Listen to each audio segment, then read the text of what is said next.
Tonight we descend beneath the quiet dust of southern Iraq, where broken clay tablets once slept in the ruined libraries and temple rooms of ancient Sumer. In the 19th century, excavators working among sites such as Nippur, Uruk, and Girsu began lifting baked fragments from the earth, and museums like the British Museum and the University of Pennsylvania Museum later helped preserve and study them. Scholars trained at places such as Oxford and the Oriental Institute in Chicago slowly read their wedge-shaped signs, one patient line at a time. What they found was not only trade, law, barley, and taxes that would have been too tidy. They also found memories of beginnings, divine journeys, vanished cities, and a homeland that seems to shimmer just beyond every map. So, before you get comfortable, take a moment to like the video and subscribe, but only if you genuinely enjoy what I do here. And as the night settles around you, you may write where you're listening from and what the local time is beside you. You are standing in the mind's eye, at the edge of an excavation trench. The air is dry, and the earth smells faintly of salt, dust, and old rain. Around you, the plain stretches wide and low, almost too flat for mystery. A few reeds tremble beside a canal, and beyond them, the land fades into bronze light. Somewhere far away, a bird calls once, then vanishes into silence. At your feet lies a tablet no larger than a hand. It is cracked across the middle, with one corner missing. Its surface is crowded with little marks pressed by a reed stylus, each sign cut into clay before the clay hardened. There is something tender about it. Someone held this. Someone leaned close, perhaps in the dim shade of a scribal room, and pressed memory into mud. Records confirm that the Sumerians were among the earliest known peoples to use writing for administration, literature, religion, and royal memory. This is not whispered fantasy from a market stall at midnight. It is the sober evidence of tablets, seals, temple accounts, lexical lists, and hymns, studied for generations by historians and archaeologists. Yet the strange thing is that when these practical people told sacred stories, they did not always speak as though the world began with them. They spoke of what came first. They spoke of cities founded before kingship was familiar. They spoke of divine powers arranging creation, measuring destinies, assigning labour, and giving order to lands and waters. They remembered places radiant with purity, places associated with dawn, abundance, and deathlessness. They named realms that sound geographical at first, until the ground beneath them becomes uncertain. That is where the unease begins. You expect ancient people to describe nearby mountains, rivers, marshes, and deserts. They did. Sumerian texts are full of the real world, with fish, cattle, fields, beer, clay, floodwater, and quarrels over property. They could be wonderfully practical. If a neighbour borrowed a donkey, the clay remembered. If a field produced barley, the clay remembered that too. Ancient accounting, apparently, was not invented to make anyone sleepy, though it may still succeed. But mixed into this world of sheep and rations are older-sounding memories. There are hints of a place of firstness, a homeland that is not quite Sumer, not quite any known island, not quite any mountain valley. It is spoken of as if it exists within the sacred geography of the world, yet it drifts away when modern scholars try to pin it down. Your mind drifts toward the scribes themselves. They sit cross-legged in a courtyard, their tablets resting against their palms. The sun warms the wall. A teacher corrects a student with the weary patience of someone who has seen too many crooked signs. A jar of water stands near the doorway. The smell of baked mud, wool, and reed smoke hangs in the air. To them, these texts may not have felt strange. They were part of a living memory, recited, copied, reshaped, and revered. The world they inherited was layered. Beneath the visible city lay older foundations. Beneath the temple platform lay older platforms. Beneath the names of gods lay names even older, carried forward from tongues and traditions that had already begun to fade.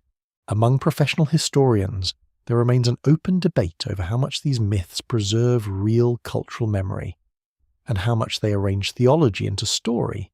Some researchers see distant recollections of migration, environmental change, and political expansion. Others see symbolic landscapes, built from ritual imagination rather than travel.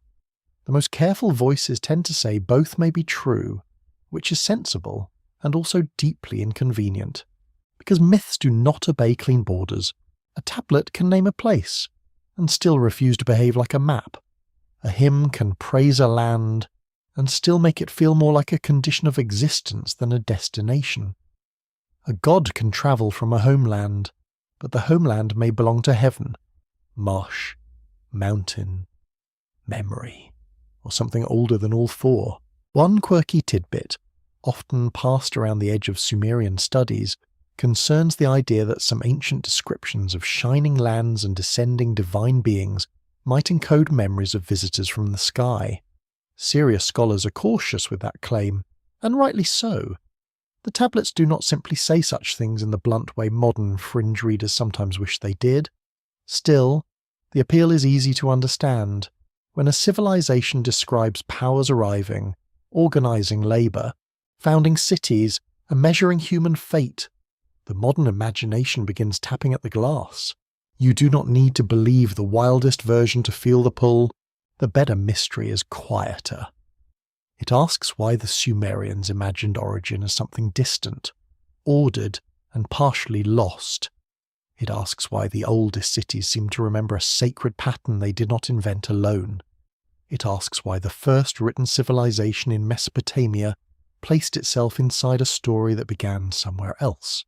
The ground cools as evening comes, shadows lengthen across the trench. A worker covers the exposed earth with cloth, protecting it from night air and wandering feet. The tablet returns to its box, nested in soft material, catalogued, numbered, and carried toward a storeroom where thousands of other fragments wait in rows. Each piece is small. Together, they become a murmuring archive. You listen to that murmur. It is not loud. It does not declare one answer. It speaks in pieces, as ancient things often do. A god gathers waters. A land shines with impossible purity. Kingship comes down. Cities rise. A flood interrupts memory. Humanity appears, not as master of creation, but as late arrival, placed into a system already working. Perhaps that is the first hidden truth. In these texts, humanity does not stand at the beginning. You enter a universe already arranged, already burdened with divine labour, already marked by places that seem to exist before ordinary history can reach them. The homeland, whatever it is, waits behind the visible world like a lamp behind a curtain, and so you remain there, beneath the slow darkening sky of Sumer, with clay dust on your hands and the smell of ancient earth around you. The map in your mind begins to loosen. Rivers still flow where rivers should flow. Cities still rise from their mounds. Yet somewhere between tablet, temple, and star, another landscape begins to form. It has no certain border. It has no easy road. But the Sumerians remembered it anyway. The land opens around you in the heavy stillness of the early Mesopotamia, where two great rivers breathe across a plain of silt. The sky is pale and enormous, almost without mercy, and the sun presses down on the reed beds until the air smells of mud, fish, and warm water. You stand near a canal, listening to its slow movement through the fields. It is not a romantic sound. It is practical, stubborn, and human. This is the world where Sumer takes shape. The plain is not empty. It is crossed with ditches, footpaths, cattle tracks, and the thin lines of irrigation. Men and women move through the heat with baskets, jars, and bundles of cut reeds. Children watch sheep near the edge of a settlement. A boat slides along the water, its hull blackened with bitumen. Somewhere nearby, a potter turns wet clay with hands that know exactly when the vessel is ready to rise. Your sandals sink slightly into the damp ground. The mud is soft and it clings. Every step reminds you that civilization here is not built on stone. It is built on water and clay, on careful timing, on the fragile agreement between river and field. Too little water, and the land starves. Too much water, and the land disappears beneath a brown shining sheet. Records from ancient southern Mesopotamia confirm that irrigation agriculture supported the growth of early urban life.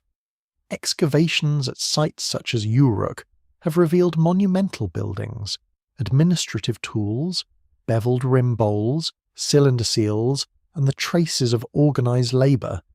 Researchers associated with institutions such as Yale, Harvard, and the University of Chicago have long studied how these cities grew from villages into complex societies.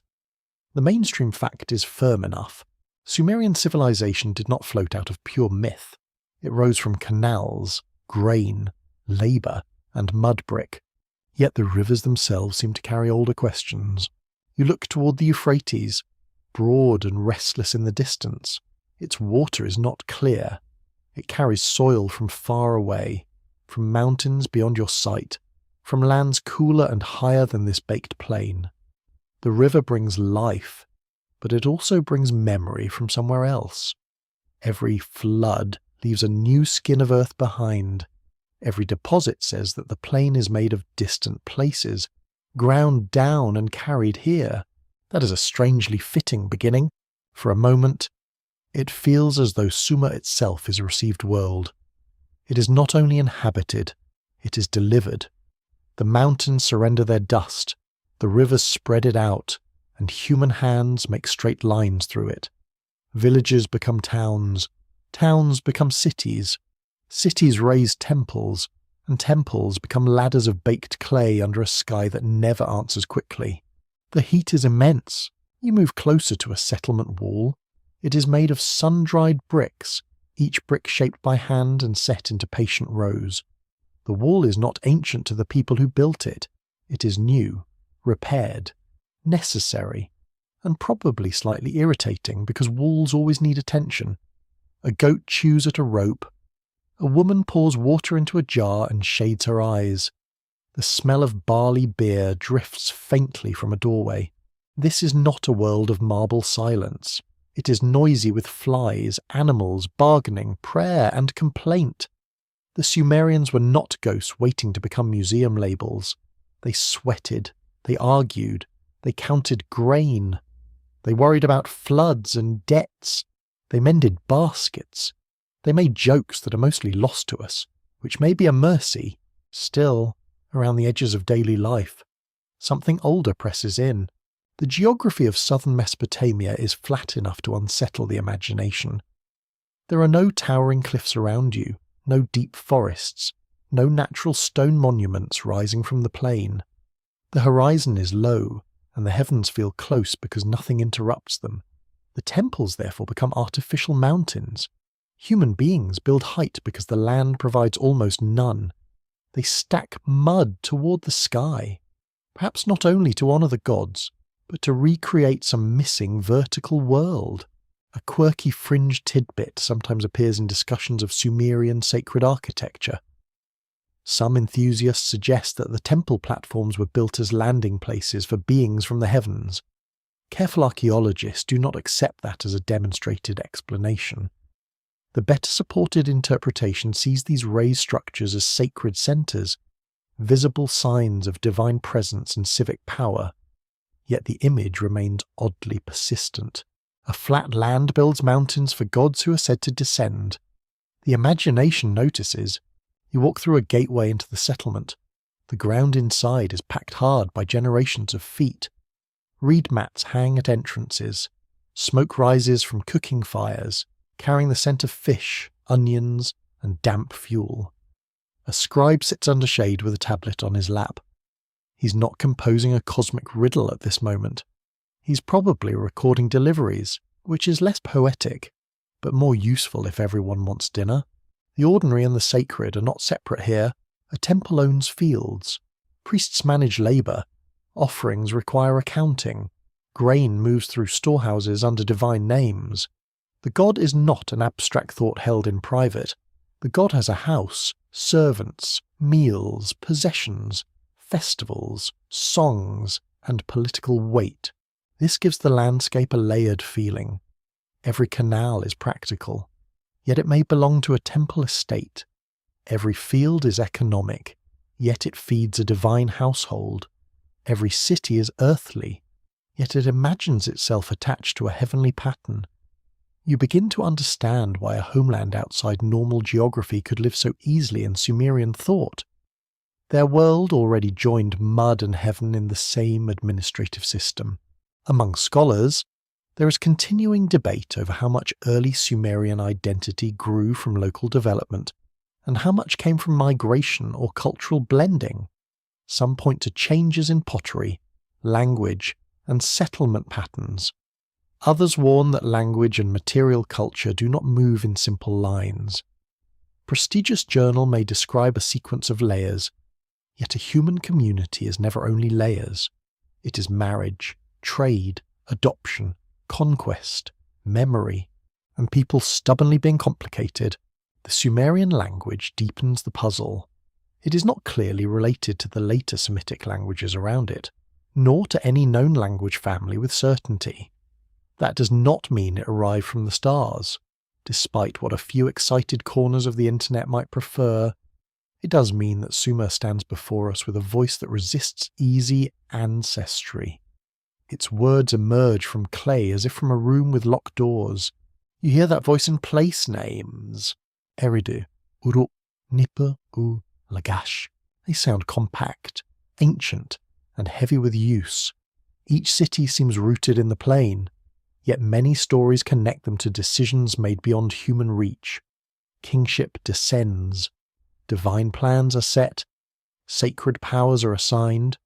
Cities receive destinies. The land is local, but the authority that shapes it comes from elsewhere. Now the evening air softens. The marshes beyond the fields glimmer with insects and low birds. Reeds whisper against one another. The day's heat lifts slowly from the mud brick walls.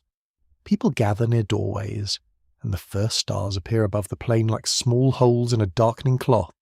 You feel how easily this landscape could produce both history and dream. The rivers change their courses over time.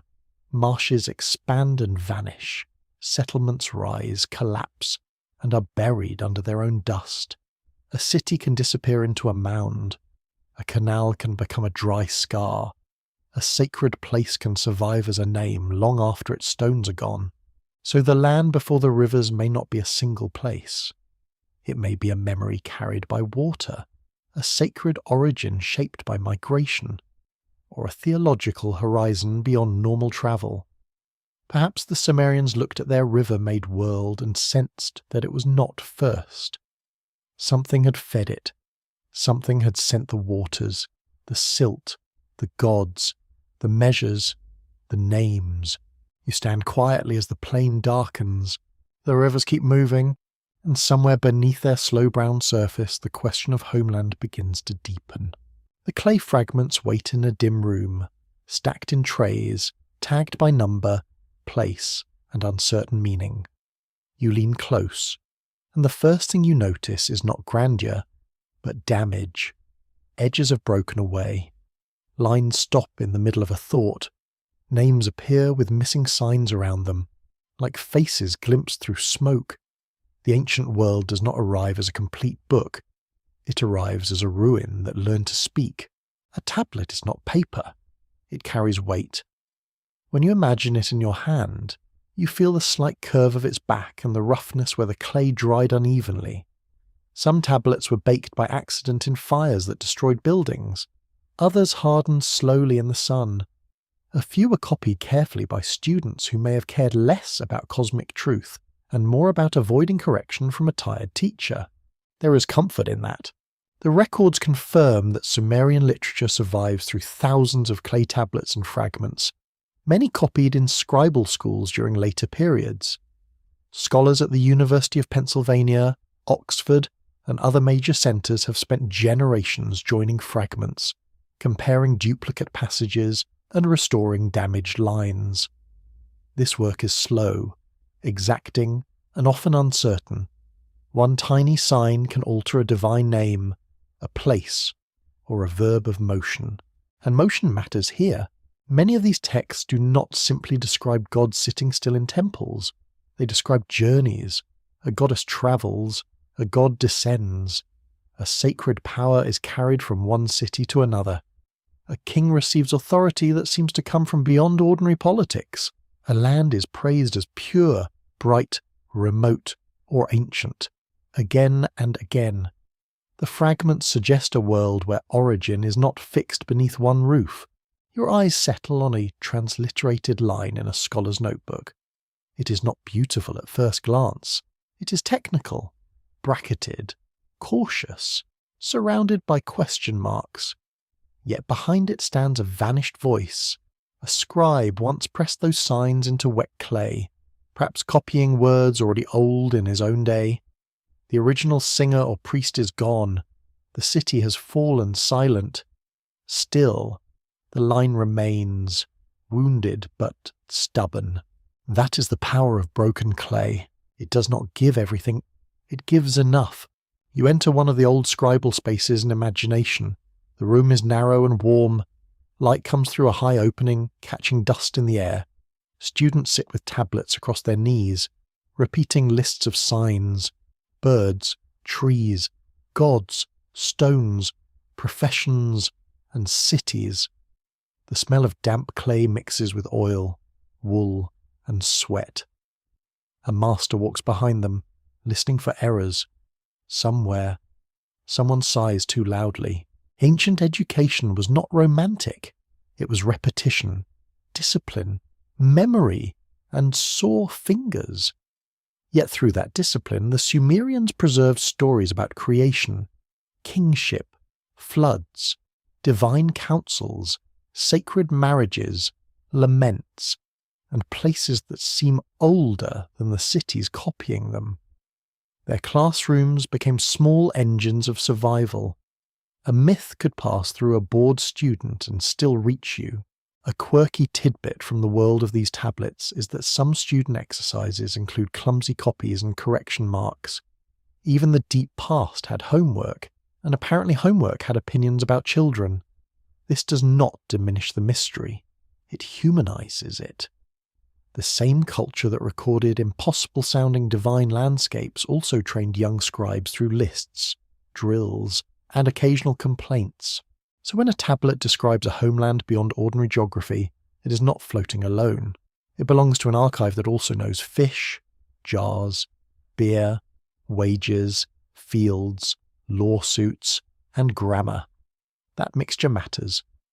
The strange parts come from people who are perfectly capable of being practical. They did not live entirely in dream. They built accounts precise enough to annoy anyone who owed barley. This makes the mystery sharper. A people obsessed with recording deliveries also preserved stories of places no delivery could reach. They named divine lands, distant waters, primeval cities, and pure regions where ordinary decay seemed suspended. They imagined the gods as beings with houses and offices, yet also as powers whose origins stretched beyond the visible plane.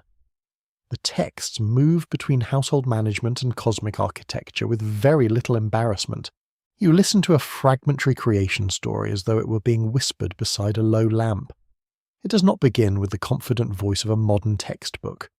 It begins somewhere in incompletion. A gap, a damaged line, a name partly restored. A god acts, a mother figure speaks. Labour is assigned. Humans appear within a plan already underway. You sense not a beginning from nothing, but a rearrangement of responsibilities. That detail is important.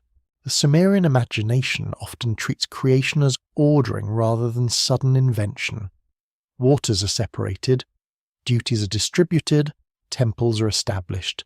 Cities receive foundations, divine powers, sometimes understood as sacred measures or decrees, give shape to society. Humanity is placed inside this order, not outside it. You are not the first guest at the feast. You arrive after the seating chart has been written. Among scholars, Debate continues over whether these ancient stories preserve memories of real social transformations. Some see reflections of temple economies and organized labor. Some see older oral traditions reshaped by priestly authors. Others argue that myth should not be treated as failed history, because it works by pattern, symbol, and ritual truth. The disagreement is careful, and it should be. Clay fragments rarely enjoy being forced into one answer. Still, the fragments keep pointing. They point to origins that feel displaced. They point to lands described as shining, inaccessible, or strangely perfect. They point to a universe where divine authority comes into cities rather than growing from them. They point to a past divided by loss, flood, and forgetting. They point to an older arrangement whose outlines survive only because scribes kept copying what they had received. Your mind drifts over the broken edges again. A missing section can be maddening. It can also become strangely honest. The gaps remind you that ancient memory is never fully recoverable. You cannot rebuild every house, hear every hymn, or know every gesture made before a statue in a sanctuary. You receive pieces, and the pieces resist you. Perhaps that resistance is part of the story. A complete map would end the question too quickly. A complete tablet might tell you which island, mountain, marsh, or cosmic region the homeland meant. Instead, you're given fragments that behave like doorways. They open, but not fully. They reveal light, then clay closes around the view. The result is neither proof nor emptiness. It is tension. The room grows quieter. Outside, the city heat fades from the walls. A lamp burns low, and the clay tablets rest in ordered rows, each carrying a sentence rescued from oblivion. You sense the old scribes not as perfect guardians of truth, but as human hands passing damaged fire from one age to another. In those fragments, the homeland does not stand still. It flickers between geography, theology, memory, and longing. It is a place named by people who knew real places well. It is a beginning preserved by those who understood endings. It is perhaps not a country to be found, but a wound in the record, shaped like a remembered home, and the clay patient as sleep keeps its broken silence. The name Dilmun rises from the tablets like a pale island in morning haze. It is not introduced as a common patch of soil, not merely a port, and not merely a trading partner. It gleams. It seems washed clean by a light that ordinary lands do not possess. You hear it in hymns and myths as a place of purity, freshness, and almost impossible calm, where sickness and age appear strangely distant. You stand at the edge of a shoreline in the mind's slow darkness. The air smells of salt, date palms, and wet shells. A soft wind moves over shallow water. Beyond the shore, the sea stretches outward, silver under a sun that has not yet become cruel. Birds step through the tide line. Their feet leave small marks that vanish as the water returns. This may be Dilmun, or it may only be your idea of it. Records confirm that Dilmun appears in Mesopotamian texts as both a trading region and a sacred land. Archaeology connects the historical Dilmun trade network with the region of Bahrain and nearby parts of eastern Arabia, where merchants moved copper, timber, stone, and other goods between Mesopotamia, the Gulf, and lands farther east. Researchers from major universities and museums have studied graves, seals, temples, and settlement remains across the Gulf. The earthly side of Dilmun is real enough to stand beneath your feet. Yet the mythic Dilmun doesn't behave like a normal harbour. In one ancient story, it is described as pure, bright, and untouched by many sorrows. The lion does not kill, the wolf does not seize the lamb, the sick do not say they are sick, the old do not say they are old. It is a place before disorder has settled fully into the world. It feels less like a kingdom and more like a pause in creation, where everything holds its breath. This is where the question sharpens. Was Dilmun a remembered island, later wrapped in sacred language? Was it a ritual image of paradise projected onto a trading partner? Was it a poetic name for an older homeland that had already become impossible to reach? Scholars continue to debate whether the radiant Dilmun of myth and the commercial Dilmun of archaeology should be treated as one place, two ideas, or one place transformed by religious imagination. The debate remains gently unresolved. You walk inland from the shoreline. The sand gives way to cultivated ground, where palms rise in lines and irrigation channels glimmer between them. Water is precious here, and fresh water near the sea can seem like a miracle. Bahrain is known for natural springs, including some offshore springs, a detail that has long tempted readers of ancient texts. A land of sweetness surrounded by salt feels ready for myth. The earth itself seems to offer a metaphor. Fresh water in the sea, life inside barrenness, a green place held inside heat. It is easy to understand why Mesopotamians, living in a river world haunted by flood and drought, might imagine such a place as holy. The Gulf trade brought rare materials upstream. Ships arrived with goods that seemed to come from beyond the edge of daily life. Copper from distant sources, stones not found in Sumer shells as woods, and strange objects moved along the water. With trade came rumour, with rumour came wonder, and with wonder, as usual, came someone confident at dinner who knew everything. A quirky fringe tidbit clings to Dilmun like sea mist. Some alternative writers identify it with the lost garden of humanity, or with a vanished island homeland drowned beneath the Gulf after ancient sea levels rose. Serious scholars are careful here. The Persian Gulf did experience major environmental changes over deep time, and submerged landscapes did exist. But linking those landscapes directly to a specific Sumerian paradise goes far beyond the available evidence.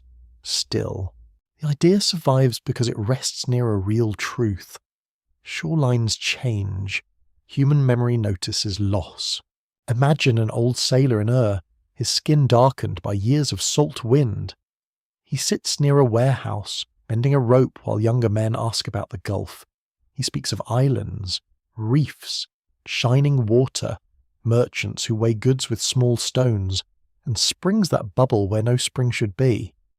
The listeners turn practical details into images. A real journey begins to glow. By the time a scribe shapes the story, geography has become theology. Yet Dilmun is not only a trader's paradise. In the sacred imagination, it becomes a stage where divine drama unfolds. A god of wisdom, waters, fertility, and hidden knowledge is associated with ordering life there. A goddess seeks healing. Plants appear. Boundaries between body, land, and creation blur. The place feels like an early morning of the world, when forms are still being named, and pain has not fully learned its route through flesh. You notice how different this is from a modern map. A map wants borders, coordinates, coastlines, scale, and names printed with official confidence. Dilmun refuses that neatness. It can be a real Gulf region, a commercial partner, a sacred landscape, and an unreachable origin all at once. Ancient geography often worked this way. A place could be visited by merchants, and also enlarged by myth until it touched the edge of eternity. That is not ignorance, it is another way of arranging reality. The Sumerian world did not separate the useful from the holy as neatly as modern people often pretend to do. A trade route could carry copper and divine meaning. A ship could bring goods and stories. A foreign land could become a mirror in which Mesopotamia imagined purity, beginnings, and distance. When a place stands far enough away, it begins to collect longing. Your fingers touch the rough bark of a palm. The shade is thin, but welcome. Somewhere nearby. Water moves in a channel with a small, secretive sound. The scent of dates, salt, and sun-warmed mud lingers in the air. You sense why Dilmun could feel like a homeland no ordinary map can explain. It is not because there is no physical candidate. It is because the candidate is too small for the dream placed upon it. A real island can be measured. A sacred origin cannot, among historians. Another open question concerns how Mesopotamian scribes understood their own inherited myths. Did they believe Dilmun stood at a known point across the water, reachable by ship and trade? Did they also believe it belonged to a time before normal death? The answer may be yes to both. Ancient minds were not obligated to choose between practical sailing directions and sacred atmosphere. They could hold both without apology. As evening comes, the imagined island grows dim. The palms darken into still shapes. The sea cools from silver to blue, then to black. You hear a boat knock gently against a mooring post. Somewhere, a merchant counts sealed jars. Somewhere else, a singer remembers a place where age has not yet found its name. The Homeland question does not disappear with Dilmun. It becomes more delicate. It teaches you that an ancient place may have two bodies. One body is archaeological, made of graves, seals, pottery, walls, harbours, and traded goods. The other body is mythic, made of purity, distance, divine action, and longing. They overlap like reflections on water, and neither reflection fully cancels the other. So Dilmun remains bright and unreachable, not because it never existed, because it existed too deeply in more than one world. The plain of Sumer is low, wide, and almost weightless beneath the sky, yet the stories keep lifting their eyes toward mountains. Somewhere beyond the level fields and reed-filled marshes, the ancient imagination feels the pull of height. You sense it in temple names, divine journeys, sacred horizons, and the old habit of placing beginnings where the earth rises nearer to heaven. You stand at dawn beside a canal, watching the eastern light gather slowly over the flat land. The air is cool for only a little while. Soon heat will return, and the mud brick walls will drink it in. But now, before the city fully wakes, the horizon appears almost blue. Nothing blocks it. Nothing interrupts it. The plain seems to wait for a shape it does not possess. A mountain would change everything. In southern Mesopotamia, natural stone is scarce, and great heights are absent. That fact shaped architecture, trade, and imagination. Records confirm that Sumerian cities imported stone, metals, and timber from distant highlands because the alluvial plain lacked many such resources. Archaeological and textual studies at institutions such as Chicago, Cambridge, and Yale have shown how deeply early Mesopotamia depended on exchange with surrounding regions. The city was rooted in mud, but its wealth often came from hills it could not see. Those hills were not only economic, they were symbolic. Mountains held cedar, copper, lapis-coloured stone, and hard materials that seemed to belong to another order of creation. They also held danger, distance, and foreign peoples. In texts and royal inscriptions, mountainous lands often appear as sources of wonder and threat. They are places where kings campaign, gods travel, monsters dwell, and precious things are brought back under order. Your mind drifts toward the Zagros Mountains, rising to the east beyond the Mesopotamian plain. They do not need to be seen from every city to be felt. Traders, shepherds, migrants, soldiers, and stories carried their presence downward. The mountains were the outside world. They were the edge where the level earth broke upward, where weather changed, where rivers gathered strength before descending into the land of cities. The scent changes in imagination. Dust becomes pine resin, mud becomes cold stone, the air thins. You hear goat bells in a high valley, and wind moving through scrub on a slope. Below, far away, the riverland lies like a dull golden cloth. Up here, the world seems older, less manageable, and less interested in human accounting. That may explain why ancestral memory so often leans uphill. A quirky fringe tidbit sometimes links Sumerian origins to remote mountain civilizations, hidden survivors, or forgotten teachers descending into the plains with knowledge of writing and agriculture. Serious researchers do not support those claims in their dramatic form. Yet early Mesopotamia did grow through contact with neighbouring regions, and cultural exchange certainly moved through mountain corridors. The quiet version is more interesting than the noisy one. People did come down from somewhere. Goods did come down from somewhere. Stories did too. The Sumerian language itself keeps its silence. It does not hand you a neat family tree, and that unsettles many readers. Some have imagined a homeland in the mountains because a language without clear relatives feels like an orphan on the plain. Scholars remain cautious, and rightly so. Languages can disappear from all sides, leaving one survivor without proving that survivor came from a hidden kingdom. Still, the mountain keeps returning as the image. In sacred architecture, the artificial mountain becomes central. The stepped temple platform rises from a land with no cliffs, making a deliberate height where none existed. Its stairways lift priests, offerings, and processions above the streets. From the top, the city spreads outward in roofs, courtyards, smoke, canals, and fields. The structure does not merely dominate space, it teaches the city how to look upward. For a moment, you hear the sound of sandals on baked brick steps. A procession climbs slowly, carrying baskets, vessels, and perfumed offerings. The morning light strikes the temple face. Below, workers pause in the streets. A child squints upward. The temple is a built hill, a sacred height, a local answer to an absent landscape. Among scholars, there is continuing debate over how temple platforms developed and how early their symbolic meaning can be confidently understood. Some see practical elevation, protection from flood, and monumental display. Others emphasize the cosmic role of temples as meeting points between heaven and earth. Many accept that these meanings could overlap, because ancient builders were rarely kind enough to separate engineering from theology for modern convenience. The homeland question changes when mountains enter it. A homeland does not have to be a single city or island. It may be a direction remembered through longing. It may be the place where rivers began before they crossed the plain.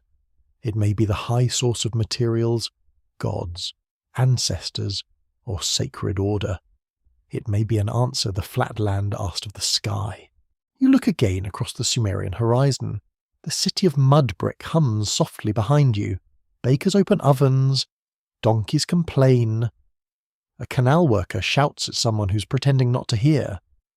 Life remains immediate and ordinary, yet every object in the temple treasury tells of distance. A stone bowl, a copper tool, a bead of deep blue, a beam of imported wood. The city holds pieces of far places inside its sacred rooms. Those pieces become memory made touchable. When a priest lifts a stone vessel during ritual, he holds more than stone. He holds a mountain carried into the plain. When a king boasts of bringing cedar or metal from distant lands, he performs domination over height. When a myth places divine actions in a remote or elevated realm, it may be arranging geography into sacred meaning. The mountain becomes origin, boundary, storehouse, and stairway. It also becomes concealment. Mountains hide valleys, they interrupt sight, they create beyondness.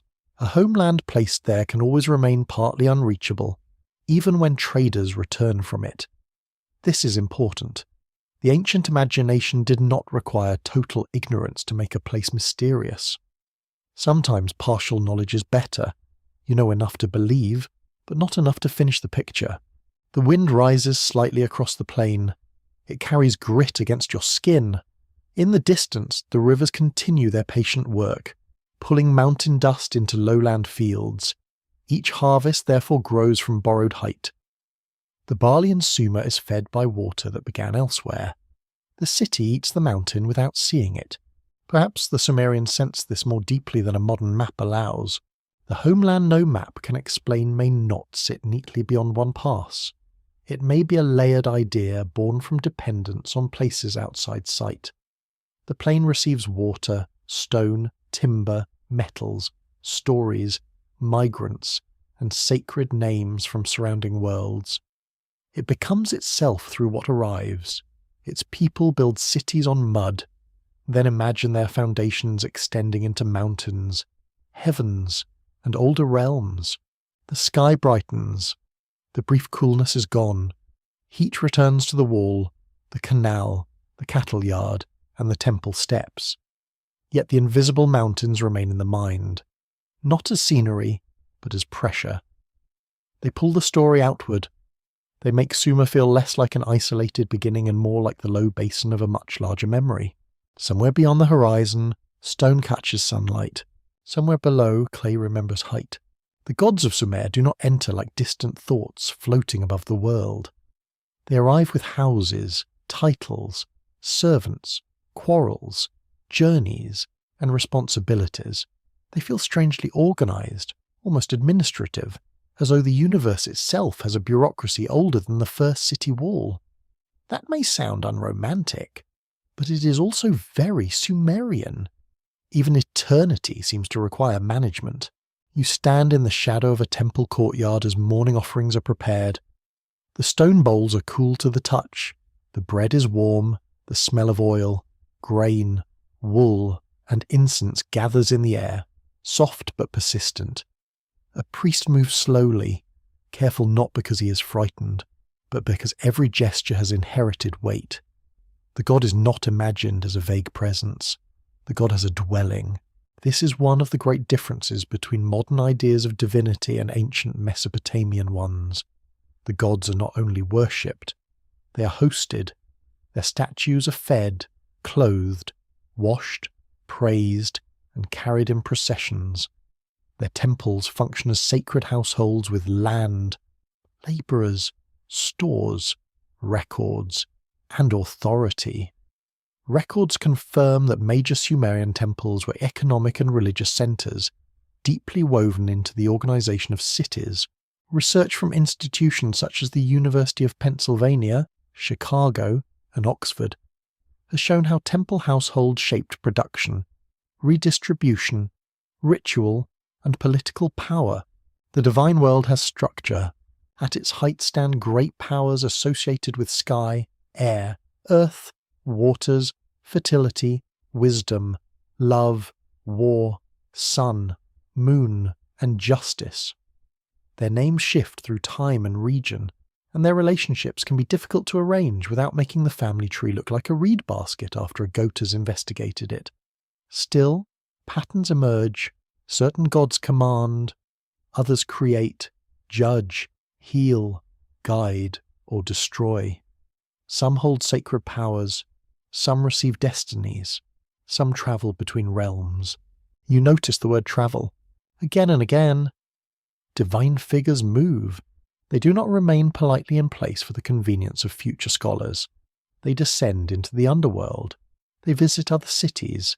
They receive or distribute sacred decrees.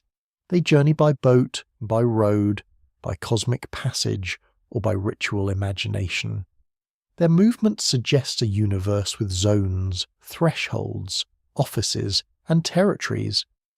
It is not a single flat world. It is layered and governed. The air in the courtyard grows warmer. Flies gather near a jar of beer. A temple worker waves them away with the blank patience of someone who will do this all day. Nearby, a scribe records quantities of grain. His stylus presses into clay with tiny, efficient sounds.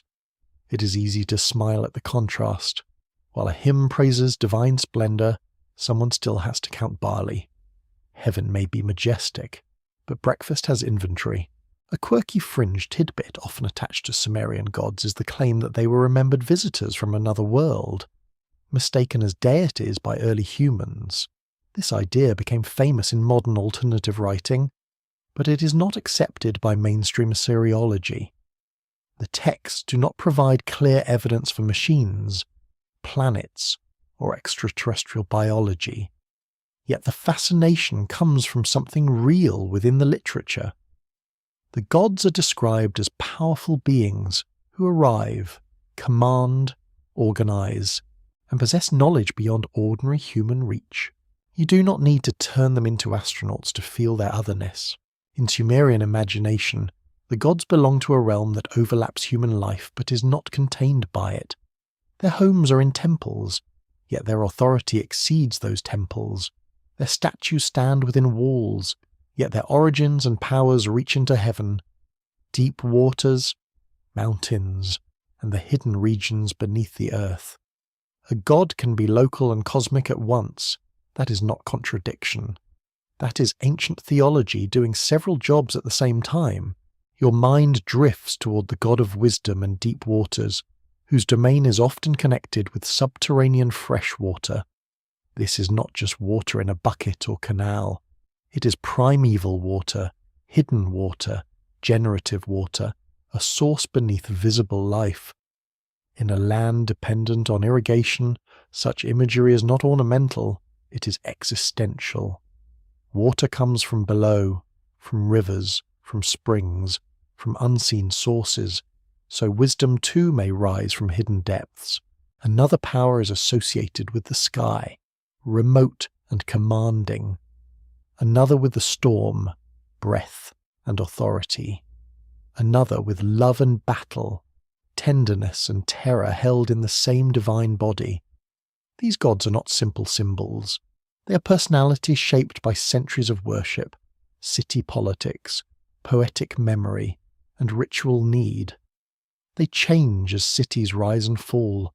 They absorb older traits. They lend their names to power. Among scholars, there is an open debate over how to interpret the early development of the Sumerian pantheon.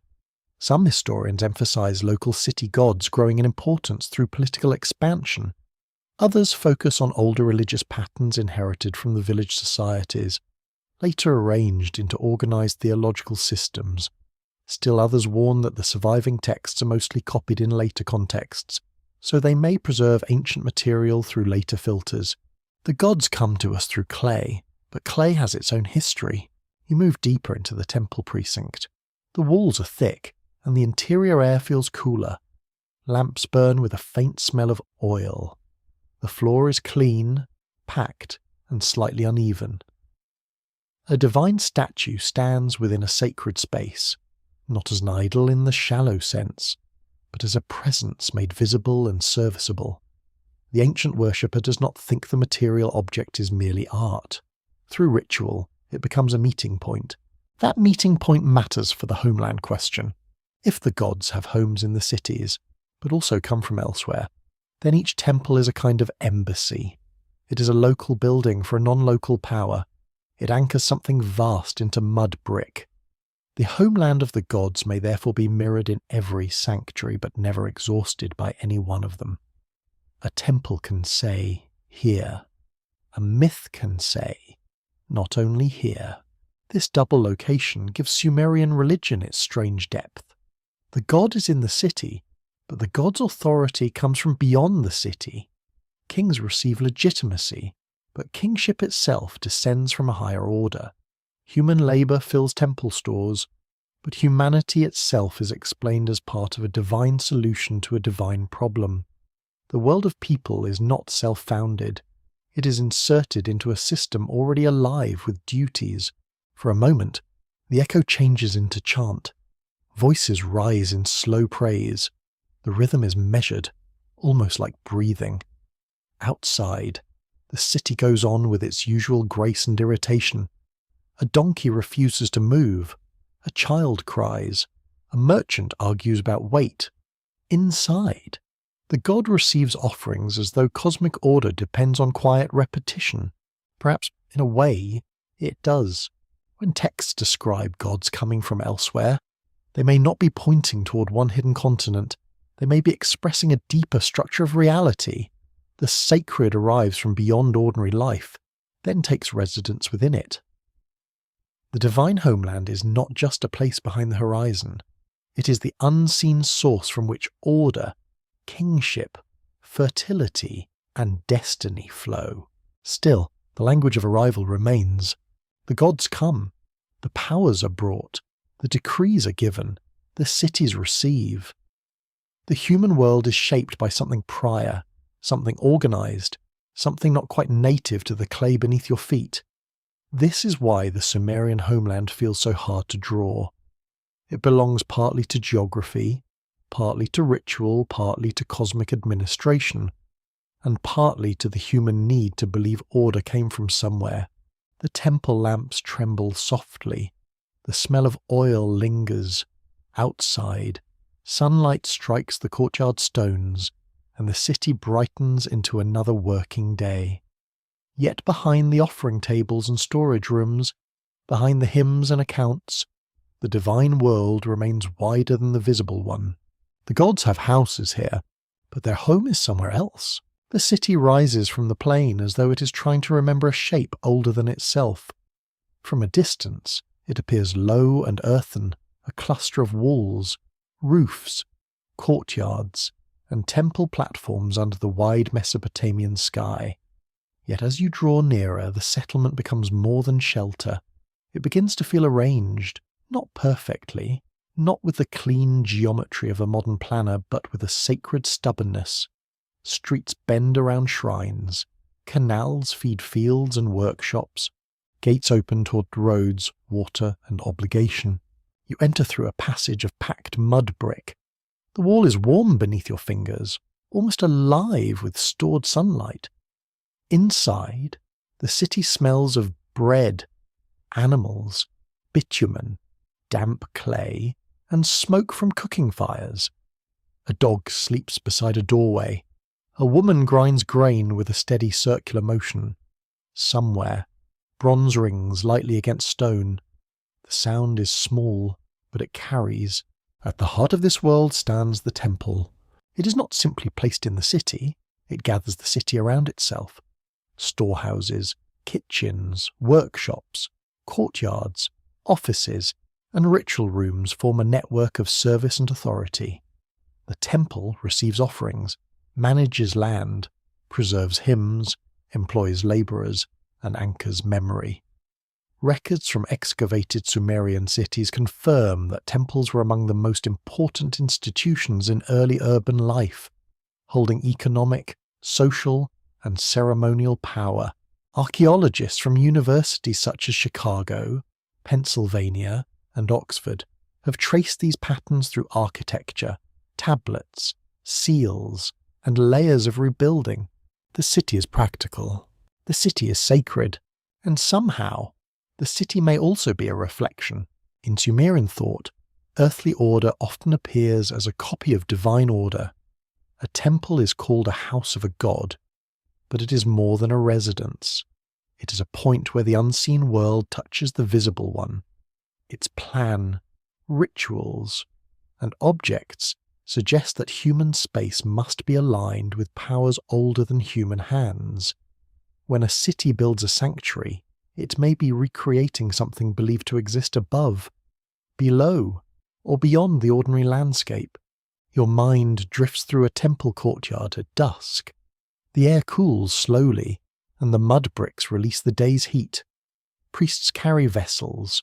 Workers close storage rooms. A scribe checks a tablet against jars of grain, probably with the facial expression of someone who has trusted no jar since childhood.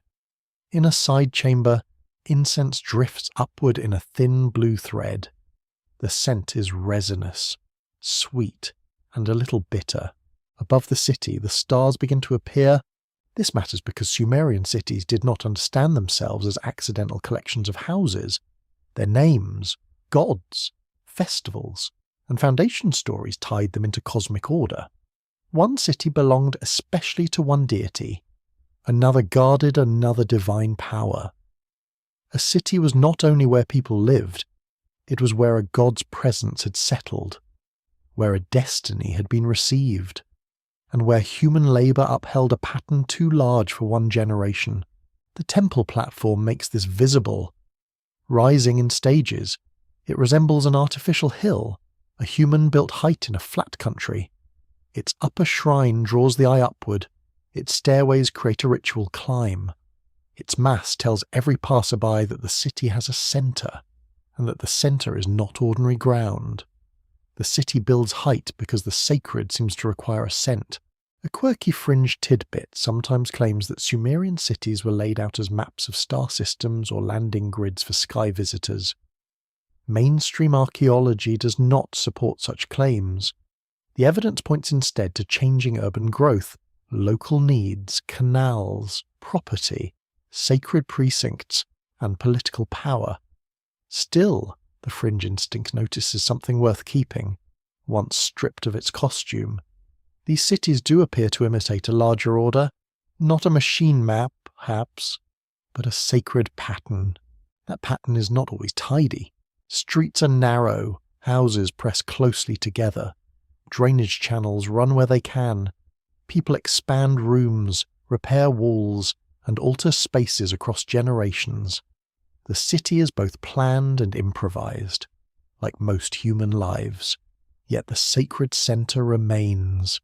Temples are rebuilt again and again on the same places, rising over older foundations. One sanctuary grows from another, like memory stacked in clay. This habit of rebuilding is deeply revealing. A shrine does not disappear simply because its walls age. Instead, new bricks are laid over old ones. The site thickens. The past remains underneath, not visible, but present. An archaeologist cutting through a mound sees the history of devotion as layers, each one resting on earlier worship. To the ancient inhabitants, the ground itself may have felt chosen. Among scholars, debate continues over how far we can interpret early urban design as deliberate cosmology. Some researchers emphasize social organization, labor control, and economic administration. Others examine ritual movement, symbolic architecture, and sacred orientation. A cautious historian might say that the city was never just one thing. It fed bodies, displayed power, housed gods, and taught people where they stood in the universe. You pause near a canal running beside a wall. The water moves slowly, carrying bits of reed and reflected sky. Without canals, the city fails. Without fields, the temple has no offerings. Without labour, the gods receive no meals. Without ritual, the city loses its claim to order. Everything depends on everything else, which is inconvenient but beautifully ancient. This interdependence gives the city a mirrored quality. The divine household requires human service, and the human community requires divine favour. The temple receives from fields and returns meaning to fields. The king protects the god city, while the god legitimizes the king. The canal carries water through mud, while hymns carry sacred memory through time. The city is a machine, a body, a stage, and a prayer. Perhaps this is why the homeland question becomes more mysterious here. If each Sumerian city is designed as a local expression of a divine pattern, then the true homeland may not be far away in the simple sense. It may be the original pattern itself. The city on earth could be the shadow of a city in heaven, or a remembered order from a time before human settlement. Every temple might be saying, the first home was not lost, only copied. You pass between houses as night deepens. A baby stirs behind a reed mat. Someone laughs softly in a courtyard. The smell of herbs, ash, and warm bread lingers in the air. High above, the temple platform is now a dark shape against the stars. Its outline is simple, almost severe, yet it changes the whole sky around it. The city seems to breathe, not quickly, not loudly. It breathes through ovens, drains, courtyards, storerooms, prayers, and sleeping animals. It breathed through names recited in ritual and accounts pressed into clay. It breathed through the long belief that human settlement should correspond to something greater than survival. Even the most ordinary doorway belongs to a city whose centre reaches upward. You understand, slowly, that Sumerian cities were not only places where civilization happened, they were arguments made of brick. They argued that the world could be ordered. They argued that divine presence could be housed. They argued that mud could imitate the mountain, the sky, the first house, the unreachable homeland. And if the argument was incomplete, that only makes it more human. The stars brighten over the plain. The canals darken. The temple holds its silence. Somewhere beneath its upper shrine, older bricks sleep inside newer ones, and beneath those, perhaps, even older memories press upward through clay. The city is on earth, yet it keeps looking like a reflection of somewhere else. The list of kings begins like a door opening into a corridor too long for the eye. Names appear in solemn order, city after city, ruler after ruler, reign after reign, and at first the pattern feels almost familiar. A city holds kingship. A ruler sits upon the throne. Authority passes onward. Then the numbers begin to stretch beyond comfort, and the corridor darkens.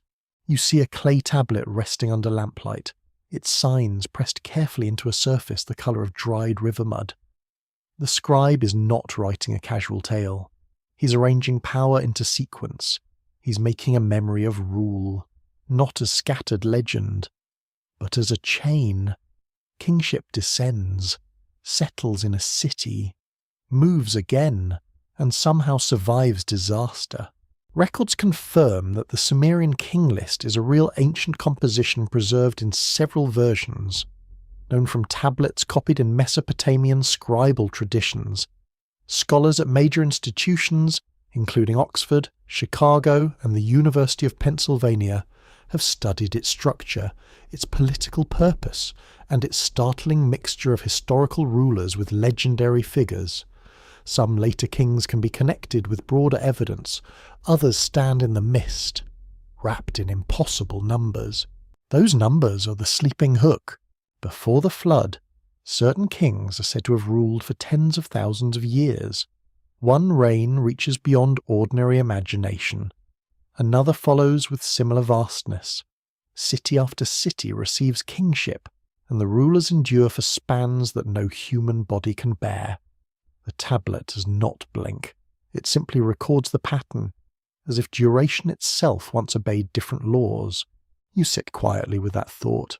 The room smells of oil smoke and old clay. Outside, night presses against the walls. A reed pen lies near the tablet, its tip stained with damp earth. You hear the faint scratch of a scribe practicing signs in another chamber. These enormous reigns do not feel loud here. They feel solemn, almost sleepy, like mountains seen far away through blue haze. Modern historians do not treat these antediluvian reigns as literal biography in the ordinary sense. That is the mainstream position, and it is sensible.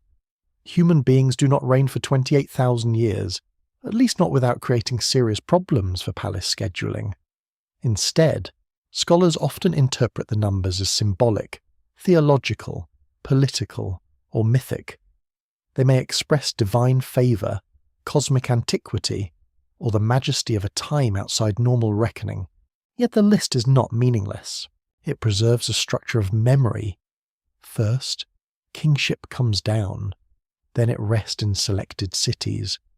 Then catastrophe interrupts the old world. After the flood, kingship returns.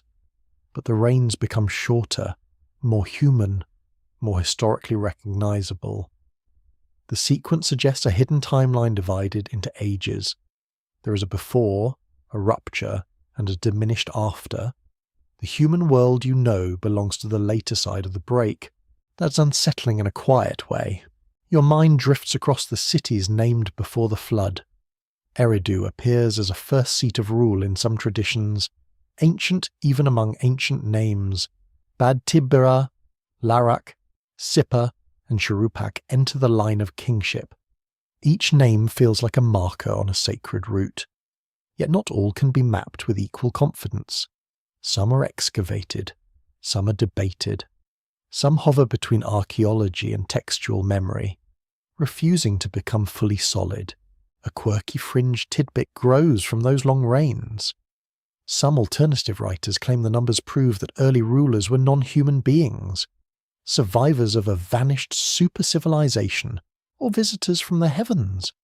Mainstream scholars do not accept that conclusion. The list gives no straightforward evidence for such claims. Still, the fascination is understandable because the text itself does something strange.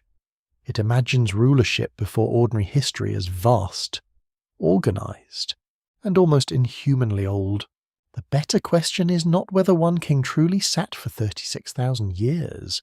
The better question is why ancient scribes wanted time to feel that deep. You follow the idea of kingship as if it were a glowing object passed from hand to hand. It does not begin as a human invention in these stories. It descends. That verb matters. Authority is imagined as arriving from above, or from a realm beyond human making.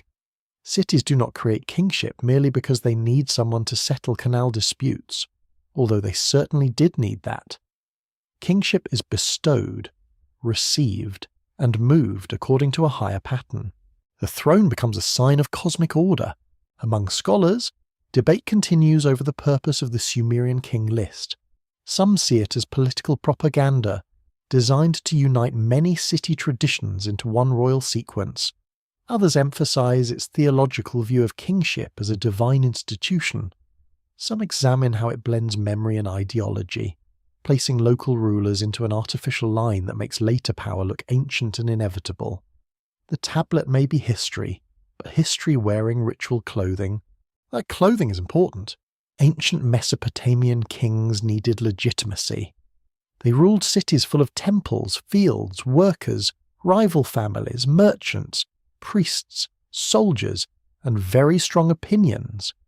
A king who could claim connection to a long chain of divinely sanctioned rule had more than a throne. He had ancestry reaching into myth. The farther back the list stretched, the heavier his authority became. But something else happens when the list stretches too far. It opens a gulf between ordinary human memory and sacred time.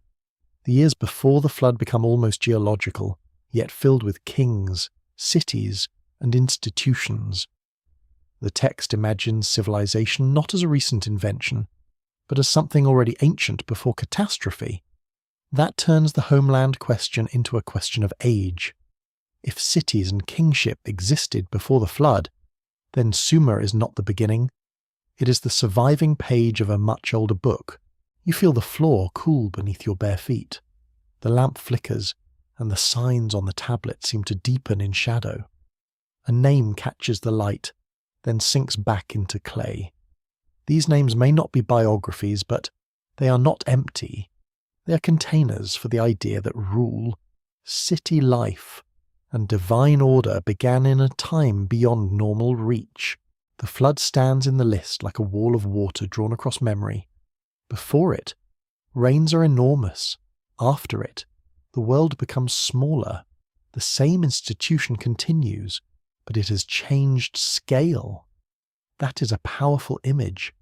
Something survives the catastrophe, but not untouched. The old magnitude is gone.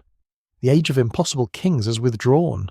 Perhaps that is why the ancient homeland cannot be found on a modern map.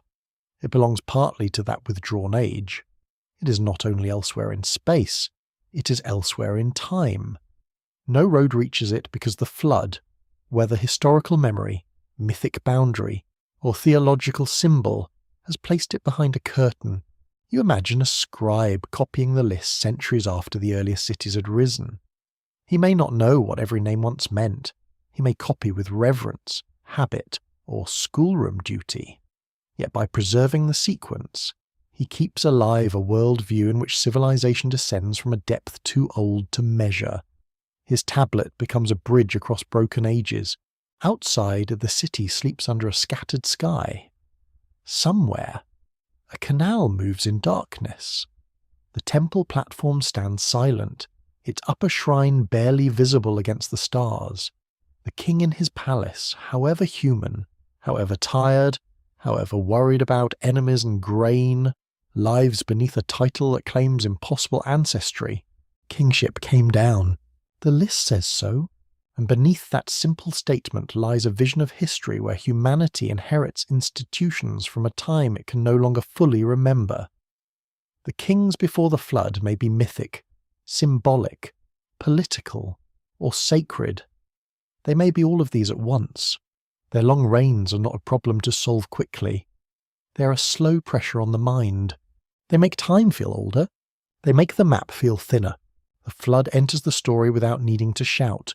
It gathers first as weather, then as warning, then as a silence too large for ordinary speech. In the ancient imagination, water is never only water. It is life moving through canals, fertility rising in fields, danger pressing against walls, and memory breaking loose from its banks. You stand on the flat land beneath a sky swollen with dark cloud. The air has changed. It smells metallic, damp, and uneasy. Reeds bend in the wind. Animals shift restlessly inside their pens. Far off, thunder rolls across the plain, low and slow, like a cart dragged over hollow ground. The people look upward, and then toward the river. They know rivers. They know the brown rise of floodwater against embankments. They know the panic of a canal breach, the sudden weakness of mud, brick, and the terrible speed with which a field can become a lake. Sumer did not need fantasy to fear water. It lived beside water every day, and every day it depended on the same force that could erase it.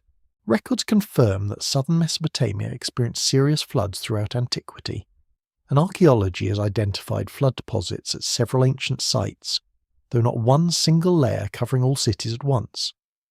Researchers from institutions such as the University of Pennsylvania, Chicago, and Cambridge have long studied how environmental change, river movement, and local flooding shaped early urban life. The physical landscape gives the myths a real pulse. But the flood of the text is more than a weather event. It divides time. Before it, kings reign for impossible spans. Cities appear beneath divine arrangement. The world feels immense, old, and almost too ordered. Then the waters come, and memory fractures. Afterward, kingship returns. But the scale has changed. Lifetimes shrink. History grows more recognizable. The ancient horizon pulls away like a shoreline seen from a departing boat. You hear rain begin on reed roofs. At first it is gentle, almost soothing. Then it thickens. Drops strike packed earth, jars, roofs, shoulders, animals, and open courtyards. People hurry through the streets.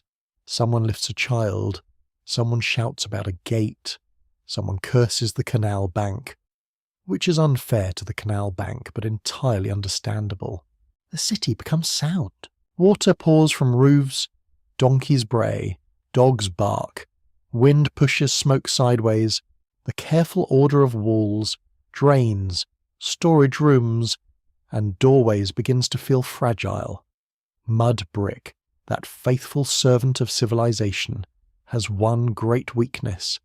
It remembers that it is mud. In Sumerian flood traditions, most famously echoed through the story of a righteous survivor warned before destruction, the waters mark a divine decision. Humanity is not merely unlucky. The catastrophe belongs to a moral and cosmic drama. The gods deliberate. A warning passes through secrecy. A vessel is built. Life is preserved inside a human-made container, while the world outside is unmade.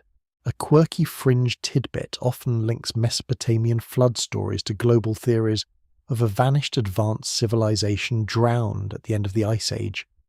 Serious scholarship does not accept the sweeping claims without evidence. Yet the wider human fascination makes sense.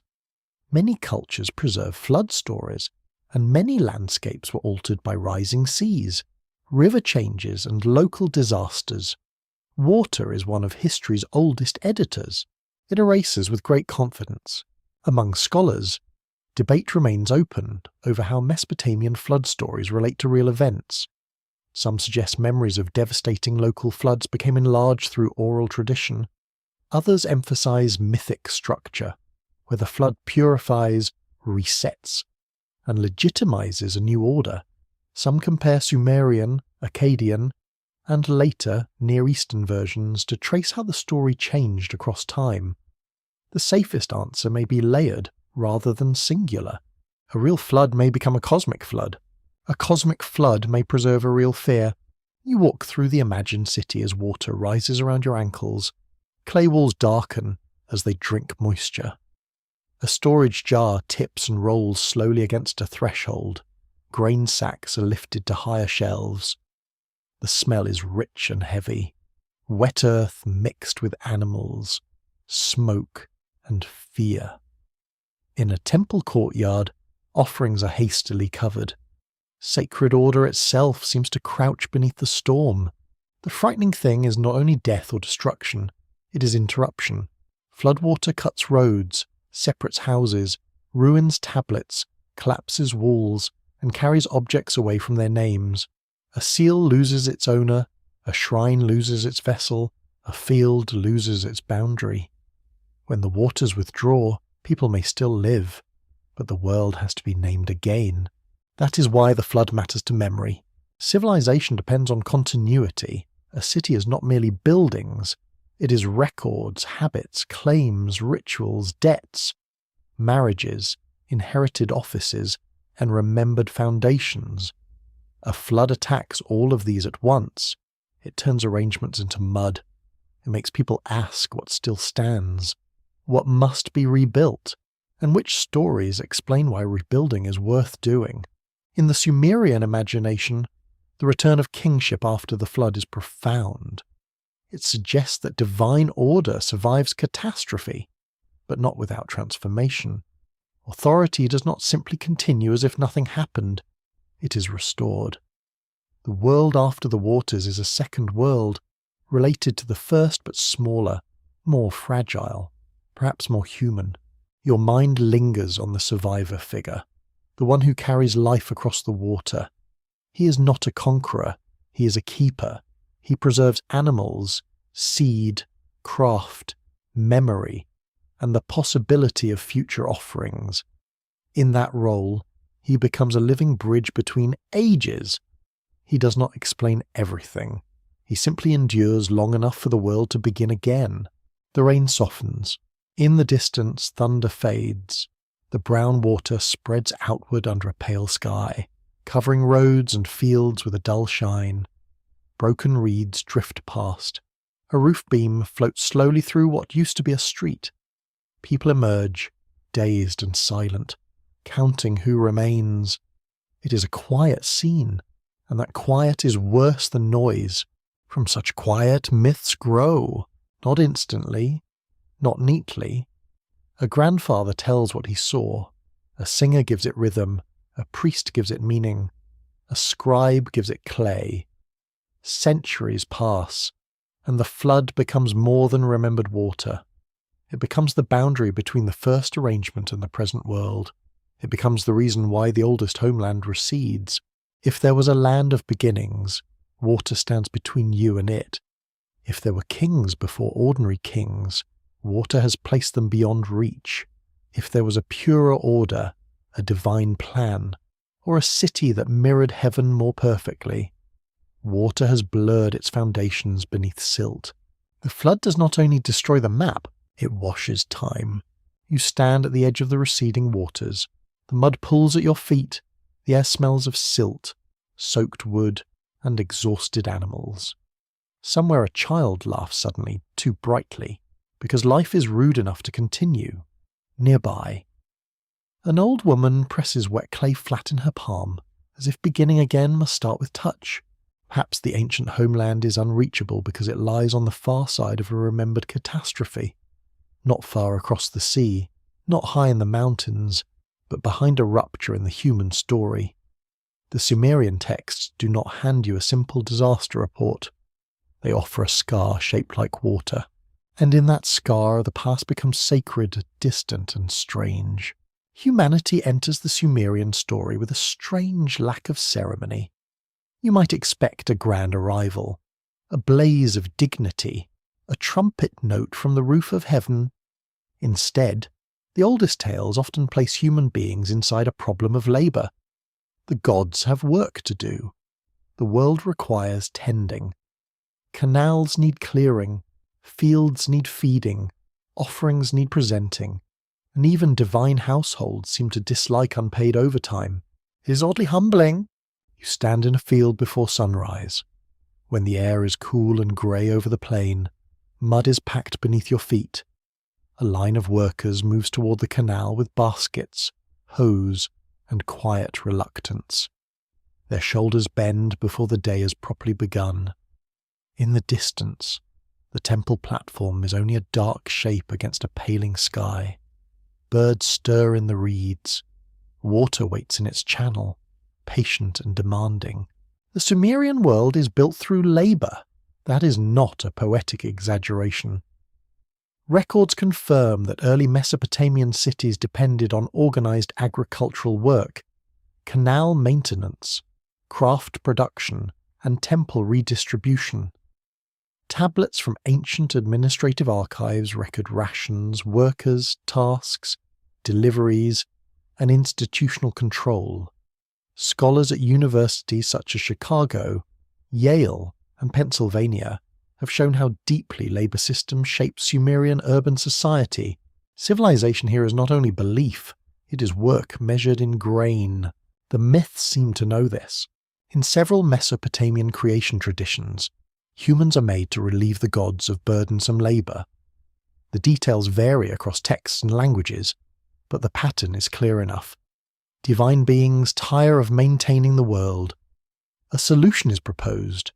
Humanity is fashioned from clay, sometimes mixed with divine substance, and then assigned a role. The human body becomes both earthly and sacred, made from mud yet connected to divine purpose. You kneel and touch the soil. It is damp, cool, and dark beneath the surface. Clay gathers under your fingernails. You can shape it, press it, smooth it, and leave marks upon it. The same material makes bricks, tablets, bowls, figurines, seals, and bodies in the sacred imagination. It is wonderfully efficient of the ancient mind. Really, if your entire civilization depends on clay, why not let creation itself begin there? The idea is not crude. It is intimate. Clay is not dead material in this landscape. It holds water. It receives impressions. It hardens into memory. It forms the walls that shelter families and the tablets that outlive them. To say humanity is made from clay is to say humanity belongs to the earth, to work, to vulnerability, and to record. A quirky fringe tidbit often seizes on the phrase that humans were made to serve the gods, and turns it into a theory of ancient genetic engineering by beings from beyond Earth. Mainstream scholars do not find such claims supported by the texts. The stories speak in mythic and ritual language, not laboratory notes. Yet the discomfort remains interesting. The myths do not flatter human importance in the modern way. They say you're created within someone else's system. That may be more unsettling than any fringe theory. You walk beside the canal as workers begin their tasks. One man cuts weeds from the bank. Another repairs a weak place in the mud wall. A woman carries a basket of earth balanced against her hip. The smell of wet reeds, sweat, and river mud rises with the morning light. These movements are repetitive, exhausting, and necessary. Without them, fields fail. Without fields, offerings cease. Without offerings, the relationship between humans and gods weakens. In that pattern, humanity's role becomes clear and complicated. Humans feed the gods through ritual offerings, but the gods sustain the conditions of life. Humans maintain temples, but temples organize society. Humans serve divine households, but those households structure the economy around which many lives are built. Service is not merely humiliation. It is participation in cosmic maintenance. Still, it is not equality. The gods decide. Humans endure. The gods possess long memory and frightening power. Humans age, hunger, and complain, often with excellent reasons. Creation stories place mankind below the divine order, not as an accident, but as a necessary servant class in the great arrangement of existence. The world has a hierarchy, and humanity is not sitting at the top of the table. Among scholars, there is a continuing debate about how these myths relate to real social experience. Some interpret the divine labour problem as a reflection of temple economies, where human workers supported elite religious institutions. Others see a broader theological claim about human dependence and duty. Some researchers argue that myths about creation from clay and service express the realities of agricultural life in a river valley. The human purpose is imagined through the work that made survival possible. Your mind drifts into a temple kitchen. The room is warm and smoky. Bread is stacked on woven mats. Beer jars stand in rows. Meat, dates, oil, and grain are prepared for offerings. Hands move with practiced rhythm.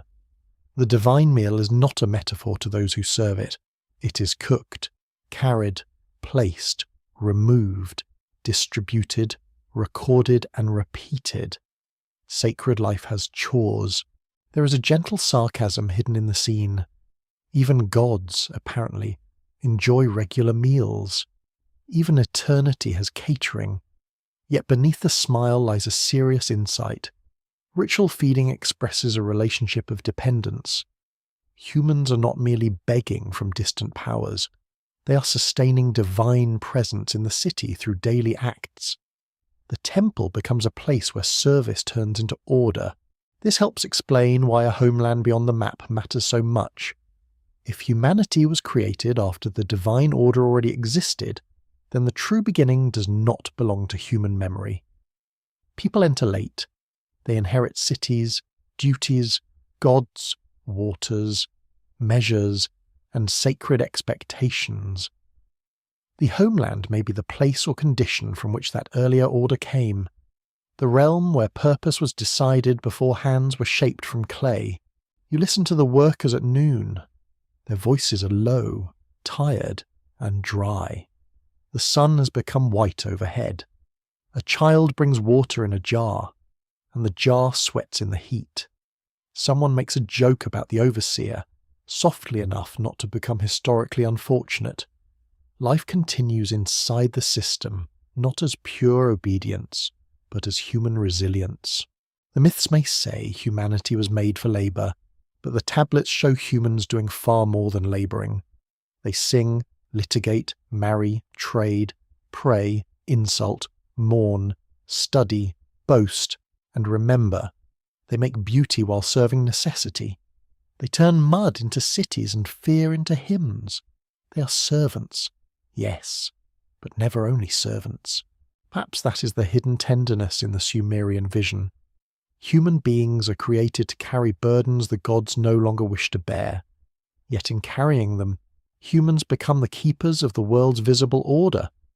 They clear canals, raise temples, bake bread, copy tablets, and speak to powers they cannot command.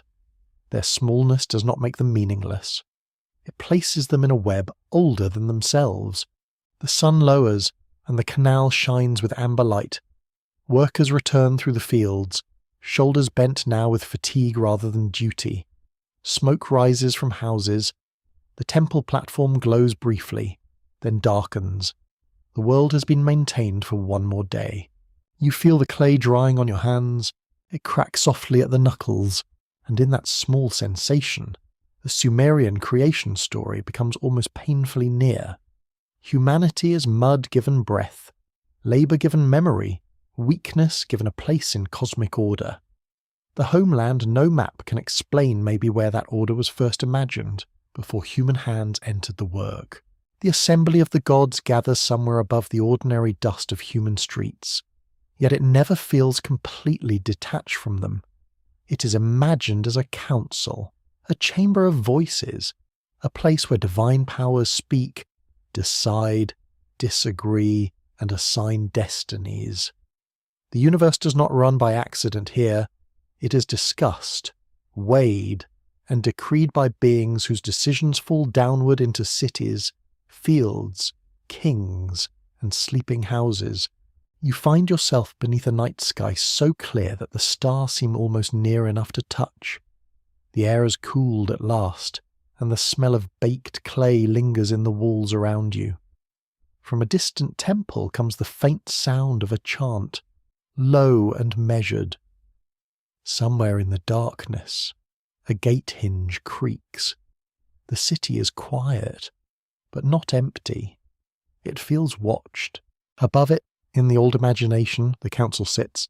This divine assembly appears across Mesopotamian literature in different forms, where major gods deliberate over creation, kingship, disaster, and destiny.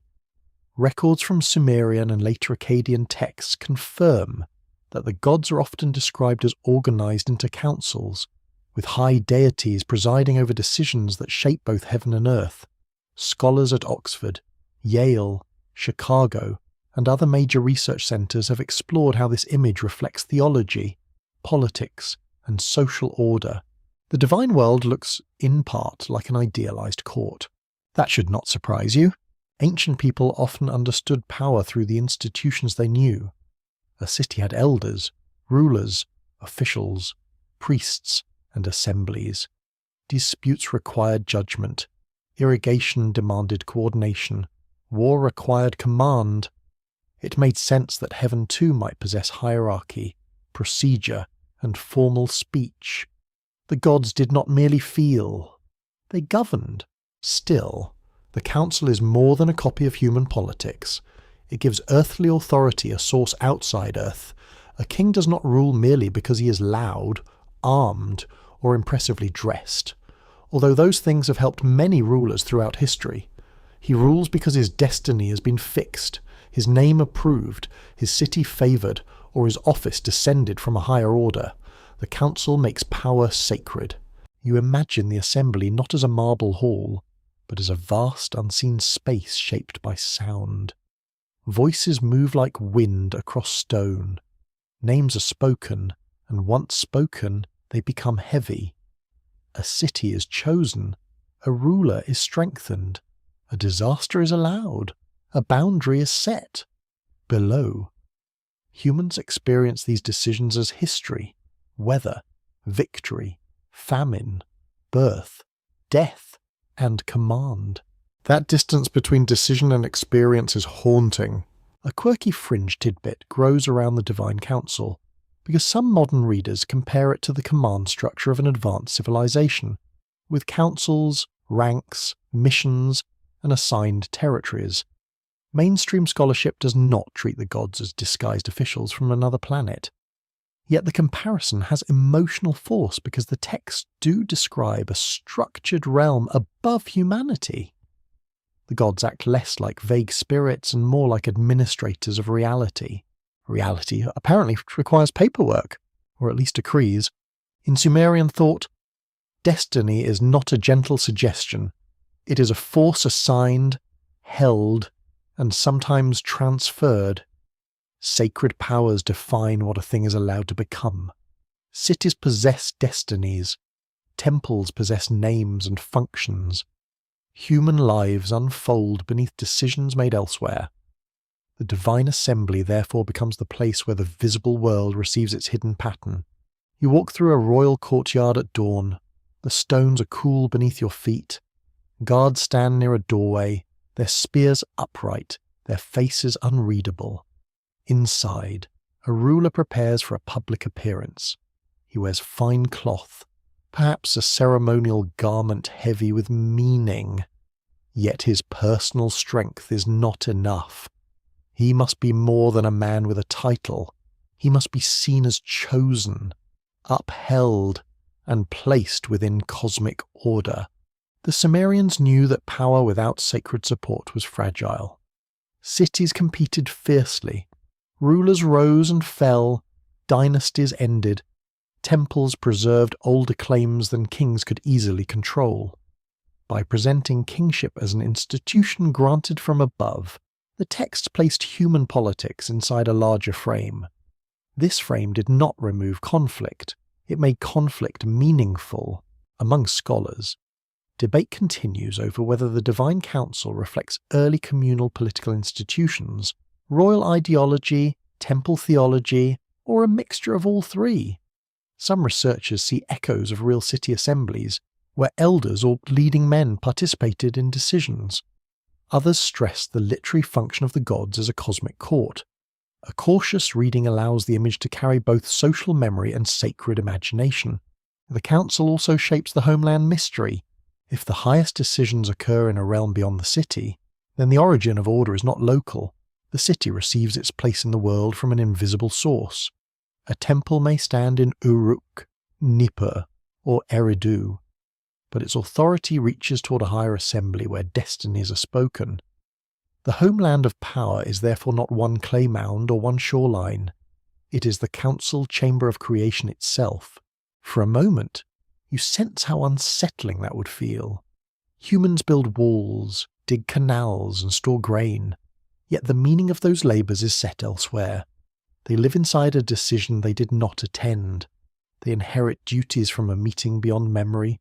They wake each morning beneath decrees older than their own names. This does not make them passive.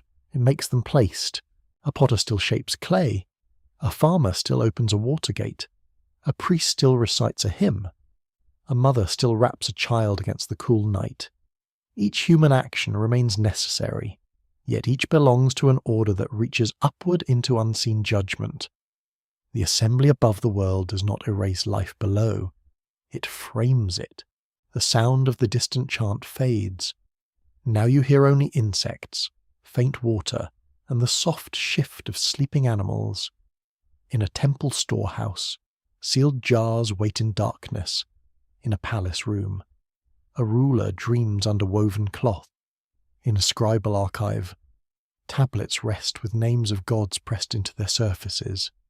The city sleeps inside a web of decisions. That web can feel comforting if order holds. It can feel terrifying if order turns against you. When the gods decide on flood, famine, plague, or defeat, human beings must live the consequences. The council is not always gentle. Ancient theology does not pretend that divine power exists only to soothe. It explains both abundance and disaster, both legitimacy and ruin. A chosen city may flourish, then fall silent beneath dust. A favoured king may triumph, then vanish from the list of living voices. This gives Sumerian history its mournful dignity. The cities are not merely political actors. They are recipients of unstable favour. Their greatness depends on alignment with powers beyond them, and their collapse can be understood as destiny withdrawn. Every city, therefore, lives with a quiet fear that the council may one day speak differently. Your gaze rises again to the stars. They are cold, bright, and utterly patient. Ancient observers did not see them as decoration. They belong to order, measure, omen, and divine presence. The sky was not empty space in the modern sense. It was a written surface, a high realm, a roof filled with signs. Beneath it, the city becomes small but significant, like a lamp placed under a vast ceiling. Perhaps the homeland no earthly map can explain is connected to this high assembly. Not a country with fields and borders, but the source from which fields and borders receive meaning. A place where decisions precede geography. A realm where names are fixed before they are carved on bricks. A hidden court whose judgments echo downward as human history. The night deepens around you. Nothing moves quickly. The temple platform stands in silence, its upper shrine touching darkness. Below, the city keeps breathing, unaware of each individual breath yet held inside the same ancient pattern. Somewhere beyond sight, the gods deliberate, or perhaps the texts only teach you to imagine that they do. Either way, the effect is the same. Human life becomes part of a story whose first decisions were made elsewhere, and the homeland becomes not merely where people came from, but where order itself was first spoken. The sky above Sumer is not empty. It is a dark river of signs, moving slowly over roof, temple, canal, and sleeping field. You stand beneath it while the city grows quiet, and the heat of the day loosens from the mud brick walls. The stars appear one by one, not as decoration, but as witnesses. In the ancient mind, they belong to order. They measure. They warn. They return. A faint smell of reed smoke drifts from a nearby courtyard. Somewhere, a child coughs in sleep. A dog turns twice beside a doorway and settles into dust. Above these small earthly things, the heavens seem immense and deliberate. The moon climbs with its pale face, and its path feels less like wandering than duty. The Sumerians watched the sky closely, though later Babylonian scholars developed celestial observation into a far more elaborate tradition. Records confirm that Mesopotamian scribes preserved astronomical and calendrical knowledge across many centuries, using observations of the moon, planets, stars, and omens to regulate ritual and civic life. Research from institutions such as Brown, Yale, And Chicago has shown how Mesopotamian science grew from patient recording, temple practice, mathematics, and divination. The sky was both clock and message. This matters because a homeland beyond the map may also be beyond ordinary ground. When a civilization links order to the heavens, origin can become celestial without becoming simple fantasy. A city may be built of clay, but its calendar listens to the moon. A festival may happen in a courtyard, but its proper day is set by the sky. Human time in this world is tied to lights no hand can reach. You imagine a priest or learned scribe on a rooftop. He is wrapped against the cool of night, holding a tablet and watching the horizon. His eyes follow the moon's first visible crescent. Clouds can make him impatient. The gods, with their usual talent for inconvenience, do not always provide clear skies for important observations. Still, he waits. The calendar depends on waiting. The month begins with the moon. Festivals arrive through cycles. Agriculture follows seasons. Though the rivers and fields bring their own difficulties, time is not an abstract line here. It is round, returning, swelling, thinning, vanishing, appearing. The moon dies and is restored. Stars rise in their seasons. Floods come and withdraw. Grain grows, is cut, and is sown again. This rhythm gives the world a patterned depth. In Sumerian and later Mesopotamian thought, number also carries sacred force. The sexagesimal system, based on 60, shaped mathematics and measurement in ways that still survive in the modern division of hours, minutes, and circles. That is a mainstream historical fact, and rather satisfying. When you glance at a clock, you carry a faint inheritance from ancient Mesopotamian habits of counting. Even your tired bedtime routine has a tiny wedge-shaped ancestor. The number 60 was practical, flexible, and richly divisible. It could serve trade, astronomy, land measurement, and calculation. Yet numbers in ancient contexts were rarely only technical. They could belong to divine names, ordered lists, temple measures, and cosmic structures. Measurement becomes a form of reverence when the world is believed to have been arranged by powers who assign destinies. A quirky fringe tidbit often claims that Sumerian mathematics proves contact with superhuman teachers, because the system appears so sophisticated so early. Mainstream historians do not require hidden visitors to explain it. Human beings are quite capable of brilliance, especially when grain, taxes, trade, and temple accounts force them to think carefully. Still, the sudden elegance of ancient systems can feel startling. The past is often cleverer than modern pride expects. You look across the roofline. The temple platform rises as a dark mass against the stars. Its upper shrine may catch the moonlight first, while lower streets remain black. The building becomes a horizon within the city, a stare of shadow between people and sky. It does not need to be an observatory in the modern sense to teach the eye upward. It makes the heavens part of civic space. The scent of wax smoke, oil, and cooling clay gathers around you.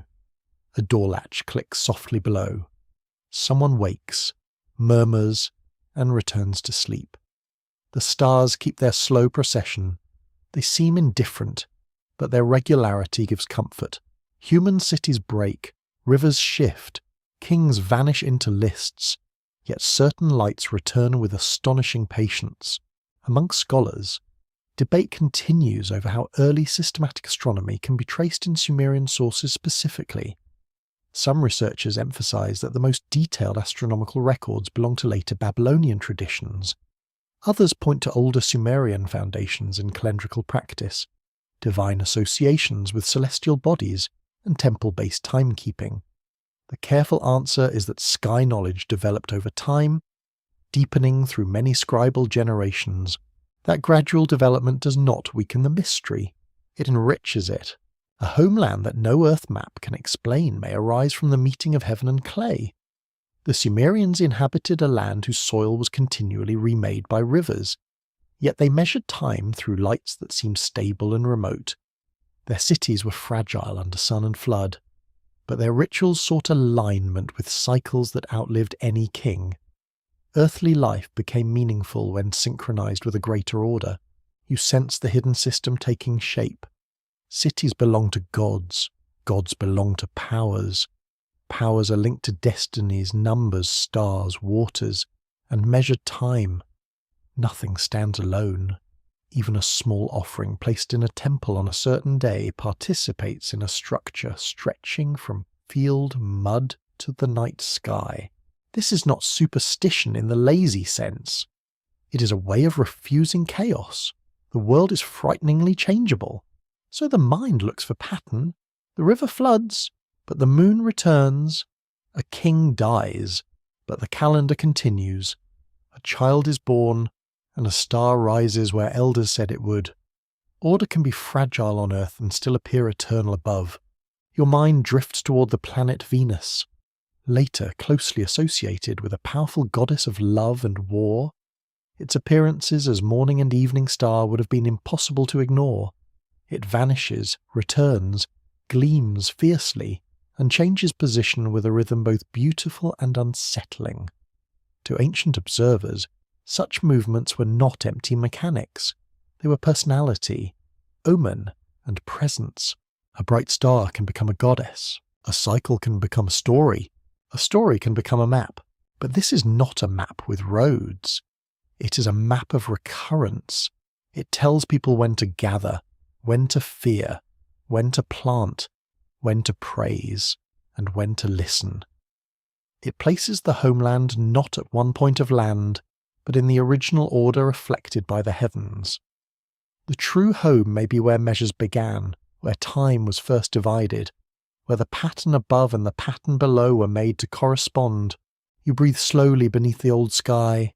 The city sleeps around you, yet its calendar, rituals, and dreams remain awake. In the archive, a tablet waits with numbers pressed into clay. In the temple, offerings are prepared for days not yet arrived.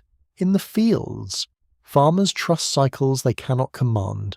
Perhaps that is why the Sumerian homeland feels so unreachable.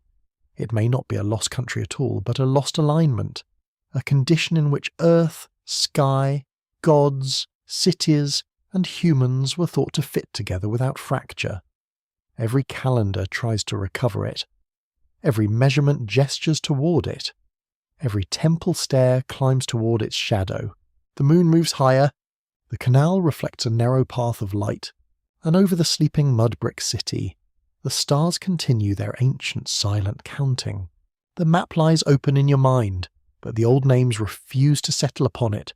You place one finger on the lower rivers, another on the gulf, another on the mountains beyond the plain. The coastline shifts as centuries pass. The rivers wander, marshes breathe in and out, cities rise, vanish, and reappear as mounds. The more carefully you look, the less obedient the ancient homeland becomes. This is the problem of Sumerian sacred geography. It sounds at first like geography. It gives names. It mentions lands, cities, waters, mountains, shores, and journeys. Yet when modern scholars try to fasten every name to a coordinate, the texts begin to slip. Some places can be identified with reasonable confidence. Others remain uncertain. A few seem to hover between landscape and dream, like reflections trembling in canal water. You stand inside an archive room where a modern map has been spread beside photographs of tablets. The paper is clean, white, and confident. Lines mark borders that ancient people never knew. Blue rivers run in tidy shapes. Site names appear in neat black letters. Beside it, the tablet is brown, chipped, and stubborn. It does not care about your neatness. Records confirm that many Sumerian place names can be tied to archaeological sites, trade regions, and known landscapes, but not all identifications are secure. Scholars working through major universities and museums continue to compare texts, excavation data, ancient itineraries, seal impressions, and environmental evidence. The mainstream fact is simple. Some ancient geography is recoverable, and some remains uncertain. The uncertainty is not failure. It is the landscape speaking in its own damaged grammar. Ancient Mesopotamia was never still. Rivers changed course across the alluvial plain, leaving old channels dry and making new routes possible. Marshlands expanded, contracted, and swallowed human traces. Coastlines in the Gulf were not fixed across deep time. A city near water in one period might later stand inland, surrounded by dust and memory. To draw one stable map over all of this is already a little unfair. The land itself moved slowly. No wonder the texts move too. Your mind drifts toward a scribe naming a distant place he has never seen. He may know it from merchants, older tablets, ritual formulas, temple hymns, or school exercises. The name carries authority even if its location is vague. He copies it carefully, perhaps because the word belongs to tradition, not because he could lead you there with a donkey and a lunch basket. Ancient knowledge could be inherited without being personally verified. Modern people do this too, of course. We simply use nicer fonts. A quirky fringe tidbit grows from these difficult names. Some writers claim that because certain Sumerian lands cannot be mapped with certainty, they must describe another planet, a lost continent, or a hidden region beneath the earth. Careful scholarship does not follow that leap. Missing coordinates do not prove impossible worlds, yet the feeling behind the claim is understandable.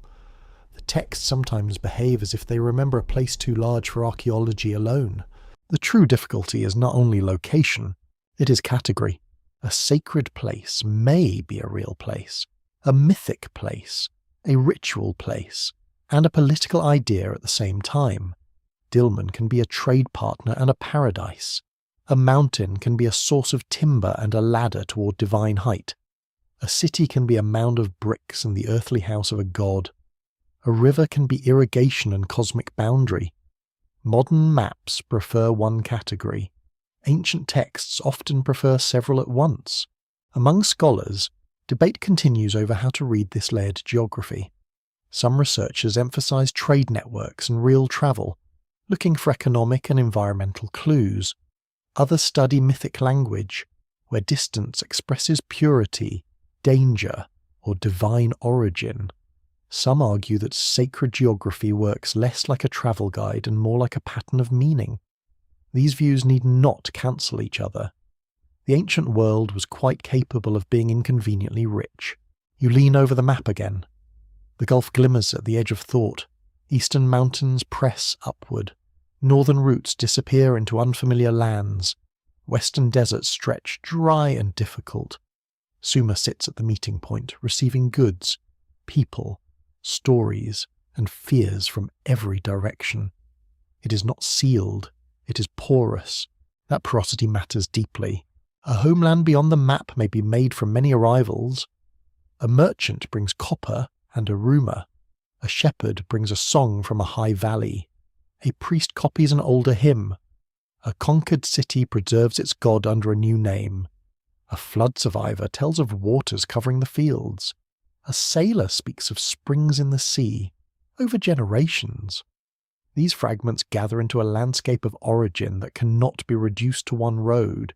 The map asks, where? The myth asks, from what depth? You walk outside into the heat of the plain. The horizon wavers. Distance itself seems unreliable. A line of palms appears near a watercourse, then dissolves into haze.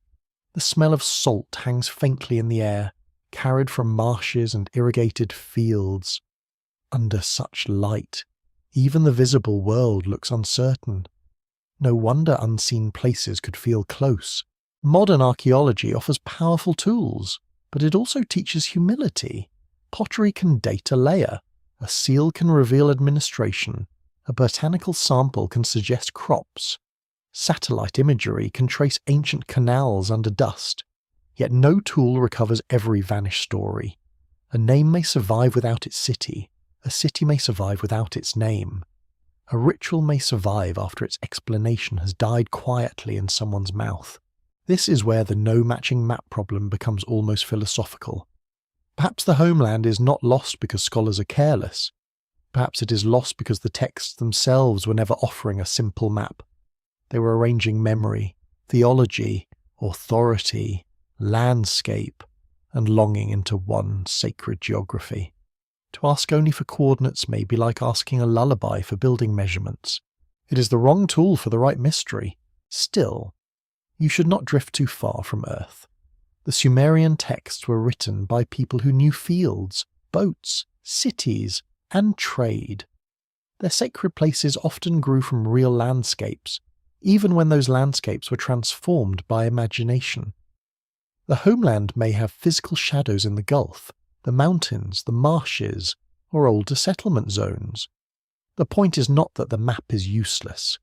The point is that the map is incomplete. A cool wind moves across the archive room in your imagination, lifting the edge of the paper slightly. The tablet beside it remains still. On the map, ink lines divide land and water. On the clay, ancient signs hold a name whose full world has thinned with time. You realise that every attempt to locate the homeland reveals something different. The archaeologist sees trade and settlement. The historian sees political memory. The philologist sees damaged signs and shifting meanings. The theologian sees sacred order. The dreamer sees a door. None of them owns the whole object. The homeland no map can explain may be a place that ancient people knew partly through travel, partly through ritual, and partly through inherited longing. It may have existed in harbours and temples, in highlands and hymns, in vanished waterways and celestial patterns. It may have been real enough to name, but sacred enough to resist being reduced. The map remains open, the clay remains quiet. Between them, the lost homeland waits, not as a single blank space, but as a layered absence, shaped by rivers, stars, memory, and the human need to believe that beginnings come from somewhere. Eridu rises from the flat land like an old thought returning through dust. It does not overwhelm the eye with cliffs or shining stone. It waits low and worn beneath the southern sky, a mound of human effort layered over centuries. Around it, the plain spreads outward in heat, salt, reeds, and pale silence. The place feels less like a city at first, and more like a memory that has become earth. You stand at the edge of the mound while morning light gathers along its broken slopes. The air smells of dry clay and distant marsh water. A faint wind moves over the surface, lifting grit against your ankles. Somewhere nearby, insects stir in the scrub. The world is quiet enough that the smallest sound feels ceremonial. Eridu holds a special place in Mesopotamian tradition. Records confirm that it was one of the earliest major urban and religious centres in southern Mesopotamia, with deep temple levels showing long continuity of sacred construction. Archaeological work has revealed a sequence of shrines built and rebuilt across time, each resting upon older foundations. Scholars from major research institutions have treated Eridu as central to understanding early temple development, sacred space, and the growth of southern Mesopotamian cities. The old texts give Eridu even greater weight. In some traditions, kingship first descends there. The city becomes a first seat, a primal place, a beginning among beginnings. Its patron god is linked with wisdom, fresh water, craft, and hidden knowledge. That connection matters. In a land where life depends on water controlled through human labour, a god of deep fresh water is not a decorative figure. He is a source beneath sources. You imagine the earlier sanctuary not as a towering monument, but as a modest sacred house of mud brick. Its walls are simple, its interior is small, the floor is clean, offerings are placed with care. Later builders enlarged the structure, then later builders enlarge it again. Over centuries, the shrine grows upward through repetition.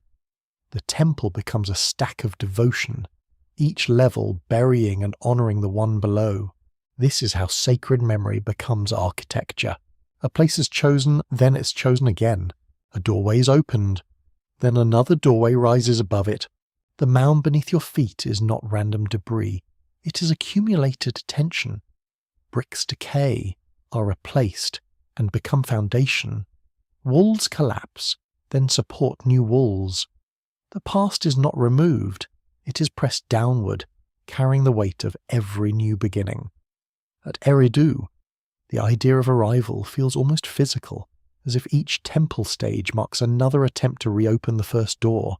A quirky fringe tidbit often surrounds Eridu because some modern writers imagine it as a landing point for gods from the sky, or as the headquarters of hidden teachers who brought civilization to humankind. Mainstream archaeology does not support these claims. The evidence points to long local development, religious continuity, and changing settlement patterns. Yet the fascination reveals something genuine in the ancient tradition. Eridu is remembered as a place where order came in, where the divine touched earth with unusual force. You walk across the mound in imagination. The ground is uneven, warm and brittle. Fragments of pottery lie half buried in dust. A broken brick edge appears, then disappears under your shadow. You do not see the ancient city as its people saw it. You see survival after erosion. But even ruin has texture. It presses back against the mind. The temple of Eridu is associated with a sacred freshwater deep, an unseen reservoir beneath the world. This image carries extraordinary power. The visible plain may be dry and salt-stained, yet beneath it lies imagined sweetness. The god's wisdom rises from hidden water. Life comes from a depth ordinary eyes cannot reach. The homeland, in this vision, is not across the horizon. It is under the surface. That changes the direction of longing. People often think of origins as distant. Eridu suggests origin can also be beneath, under the floor, under the temple, under the city, under the mud. The first doorway may lead downward into wisdom, not outward toward a foreign shore. The sacred source is not always far away. Sometimes it is concealed directly below the place where people stand. Among scholars, debate continues over how early Eridu's religious importance became fixed in Mesopotamian memory. Some emphasize its archaeological antiquity and long temple sequence. Others focus on later literary traditions that elevated the city into a symbolic first place. Some suggest that Eridu's importance grew from its environment near marshes, waterways, and southern trade routes. A careful interpretation allows archaeology, myth, and landscape to speak together without flattening one into another. You feel the marshes nearby, even when you do not see them clearly. In deep antiquity, the region around Eridu was more closely tied to watery environments than the dry ruin suggests today. Reeds, fish, birds, boats, and shifting channels would have shaped its world. The line between land and water was not fixed. A settlement near such a landscape could easily become a place of thresholds. Land becomes water. Water becomes road. The seen world meets the hidden one. A temple here does not simply occupy dry ground. It stands near the uncertainty of marsh, canal, and deep source. The god of wisdom belongs to these depths, and his city becomes a place where order emerges from watery ambiguity. This may be why Eridu feels like a doorway. It is built at the edge of categories.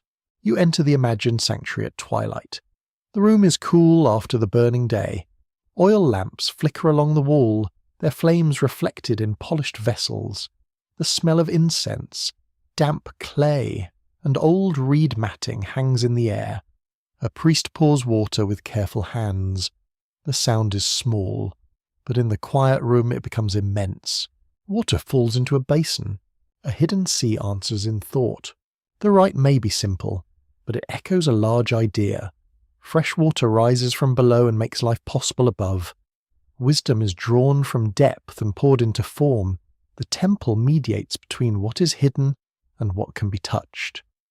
Eridu becomes not only a first city, but a mechanism of contact.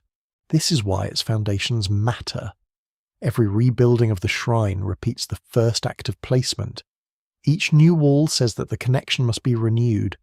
People die, kings change, languages shift, and canals fail. But the sacred point remains worth restoring. The doorway may narrow, but it is not abandoned. The homeland no map can explain may therefore survive in Eridu as ritual memory. Not because Eridu is literally outside the world, but because it points to a source beneath the world as humans experience it. The old homeland becomes the deep place where wisdom, water, and order originate. It is close enough to be served, yet distant enough to remain hidden. You stand again under the open sky. The mound is quiet. The wind is softened. Light gathers on broken clay and the pale slope of ancient debris. A bird lifts from a reed bed and crosses the horizon, briefly dark against gold. Nothing here answers fully. Ruins rarely do. They prefer to keep their dignity. Yet Eridu offers a different clue from island, mountain, sky, or flood. It suggests that beginnings may be preserved as foundations, not spectacular, not loud, not complete. Just layer upon layer of rebuilding over a point believed to matter. The first doorway is buried now, but the ground still remembers where it was. The Sumerian world does not end at the surface of the earth. Beneath the fields, beneath the city floors, beneath the temple foundations and sleeping bodies, another realm waits in shadow. It is not quite a homeland, not quite a prison, and not quite a dream. It is the lower country, the place of dust, silence, and returning names. You feel the change first through temperature. The bright plain fades from your senses, and the air becomes cool, close, and still. The smell of sun-warmed clay gives way to damp stone, old soil, and extinguished oil. Somewhere ahead, water moves in darkness. It does not rush. It slips, slow and secretive, like a thought no one wishes to finish. Ancient Mesopotamian texts describe an underworld reached by descent, a realm associated with death, dust, gates, judges, and difficult return. Records confirm that Sumerian and later Akkadian literature preserved powerful visions of this lower world in myths, laments, funerary texts, and royal rituals. Scholars at institutions such as Oxford, Chicago, and Yale have studied these traditions as part of Mesopotamian religion, burial practice, and ideas of the soul. The underworld was not a vague absence. It had structure. Structure again! Even darkness has administration. In one famous mythic pattern, a goddess descends through a series of gates. At each gate, something is removed from her. Her power, rank, ornament, and protection are stripped away step by step. The descent is not merely travel, it is reduction. To go downward is to be made less, until only the vulnerable core remains. That image is severe, but strangely beautiful in the quiet way of ancient poetry. You stand before the first gate, its wood is dark, swollen by damp air, a cold, iron latch rests beneath your fingers, rough and slightly wet.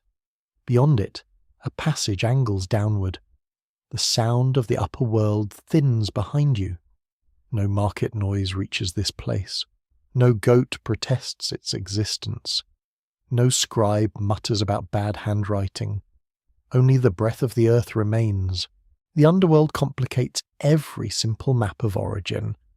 A homeland is usually imagined as where life begins, yet ancient Mesopotamian thought often places crucial powers below. Fresh water may rise from hidden depths. Wisdom may dwell beneath the visible plane. The dead travel downward. Foundations are laid into earth. The ground is both womb and grave, source and destination. That double meaning unsettles the mind. A quirky fringe tidbit sometimes connects Mesopotamian lower realms with hidden underground civilizations, tunnels beneath ancient cities, or secret chambers preserving lost knowledge. Mainstream archaeology does not support such dramatic interpretations. Yet real ancient cities did contain drains, graves, foundation deposits, buried shrines, and older levels beneath later buildings. The ground under a city truly was full of concealed memory. The mystery does not need secret kingdoms to be deep. You move farther into the imagined descent. The walls are not smooth. They seem pressed from earth and shadow, marked by roots, moisture, and the slow breathing of time. In niches, lamps burn low with uncertain flames.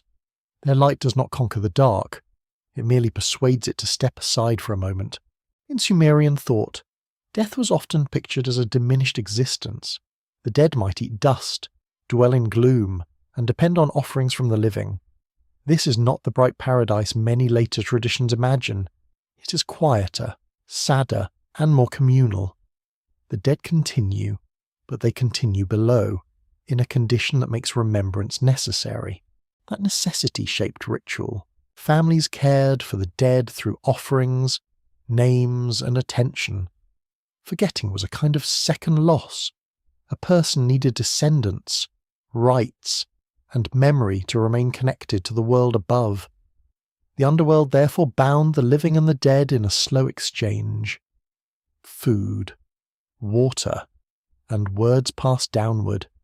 In return, the dead remained part of the household's unseen structure. Among scholars, debate continues over how unified Mesopotamian beliefs about the afterlife really were. Some researchers emphasize recurring images of dust, darkness, and descent. Others note differences across periods, cities, and genres. Some warn that myths about gods in the underworld cannot be read simply as ordinary human belief.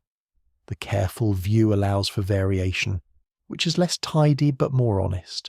You hear a soft sound now, like sandals moving over dry earth. Shapes gather at the edge of sight.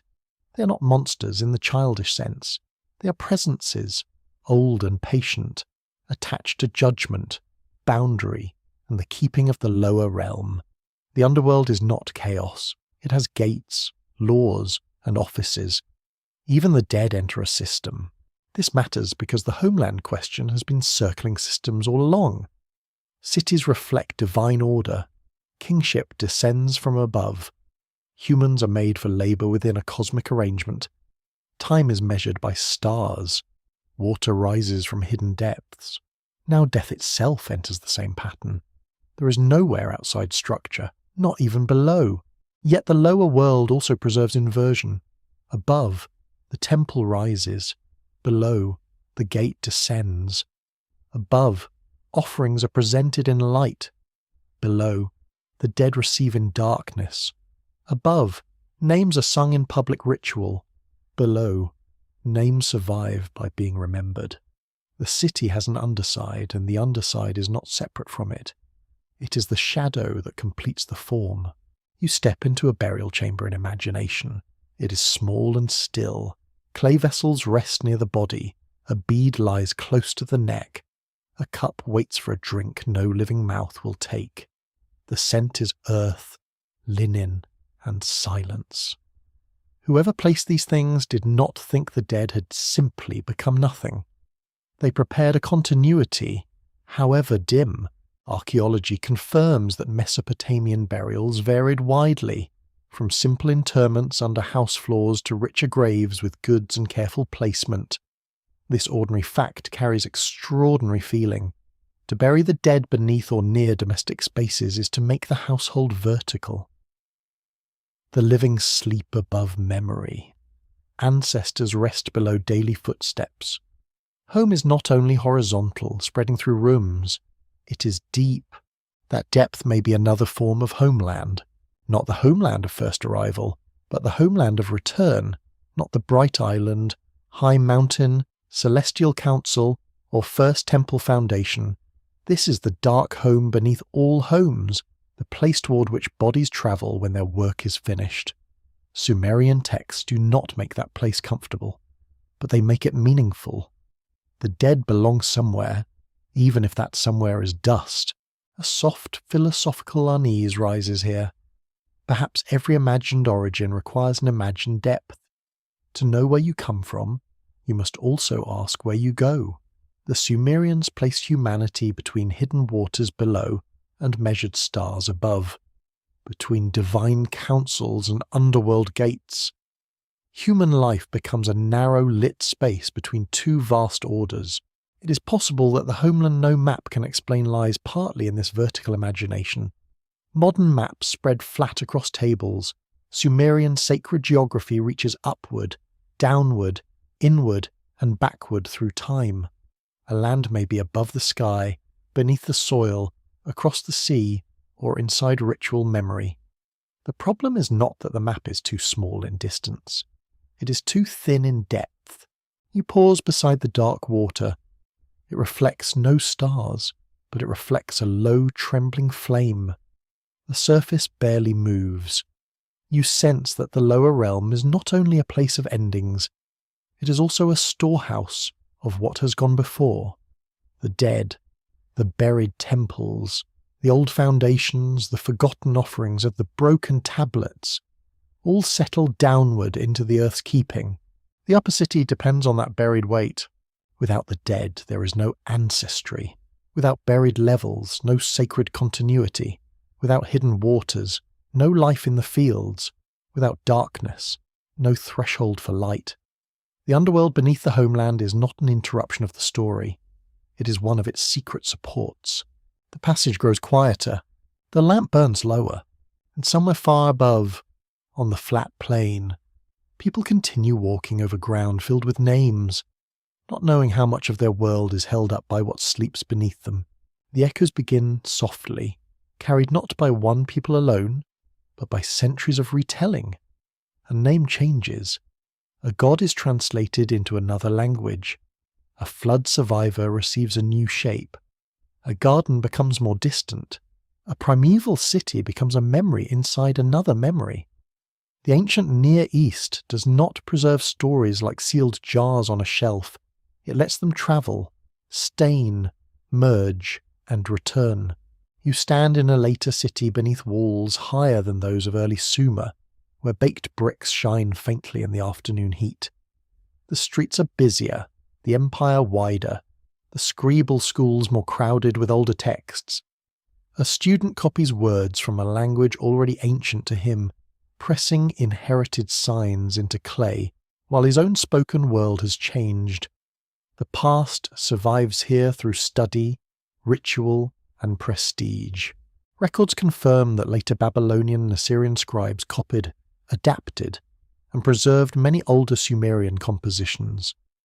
Major museum collections and university research programs have shown how Sumerian literature continued to influence Mesopotamian scholarship, long after Sumerian ceased to be a living everyday language.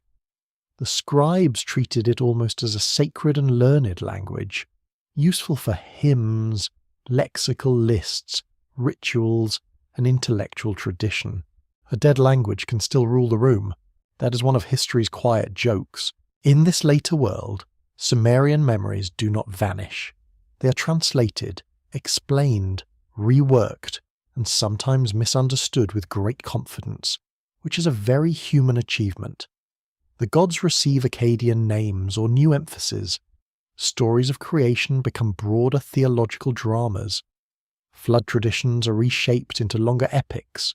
Sacred geography grows more complex as empires stretch across deserts, rivers, mountains, and coasts. You hear the scratch of a stylus in a school courtyard. The air smells of dust, wool, and date syrup. A teacher recites a line and students repeat it in uneven voices. Some understand the older words deeply. Some memorize them because examinations in every age are a small form of civilization's revenge. Still, through their labor, fragments of Sumer enter later cultures. The flood story is the clearest travelling echo. Mesopotamian traditions preserve several versions of the Great Deluge, including Sumerian and later Akkadian forms. In the famous epic tradition, a survivor is warned, builds a vessel, preserves life, and emerges into a changed world. The structure then resonates with later biblical traditions, where a righteous man, a vessel, animals, divine judgment, and renewed order appear in another theological frame. Among scholars, debate continues over the relationship between these traditions. Some researchers emphasize direct literary borrowing and adaptation across cultures. Others speak more cautiously of shared Near Eastern storytelling environments, where old flood motifs circulated through scribal and oral channels. Some focus on how each tradition reshapes the flood to express its own view of divinity, morality, and humanity. The resemblance is real. But resemblance does not make the stories identical. You can feel the differences if you listen slowly. In Mesopotamian versions, the gods may be divided, noisy, fearful, regretful, or secretive. Divine society has politics. In later biblical tradition, the story is reframed through a more singular divine will and a sharper moral structure. The bones of the tale resemble one another, but the breath inside them changes. Stories migrate, and when they migrate, they learn new laws. A quirky fringe tidbit clings to these echoes.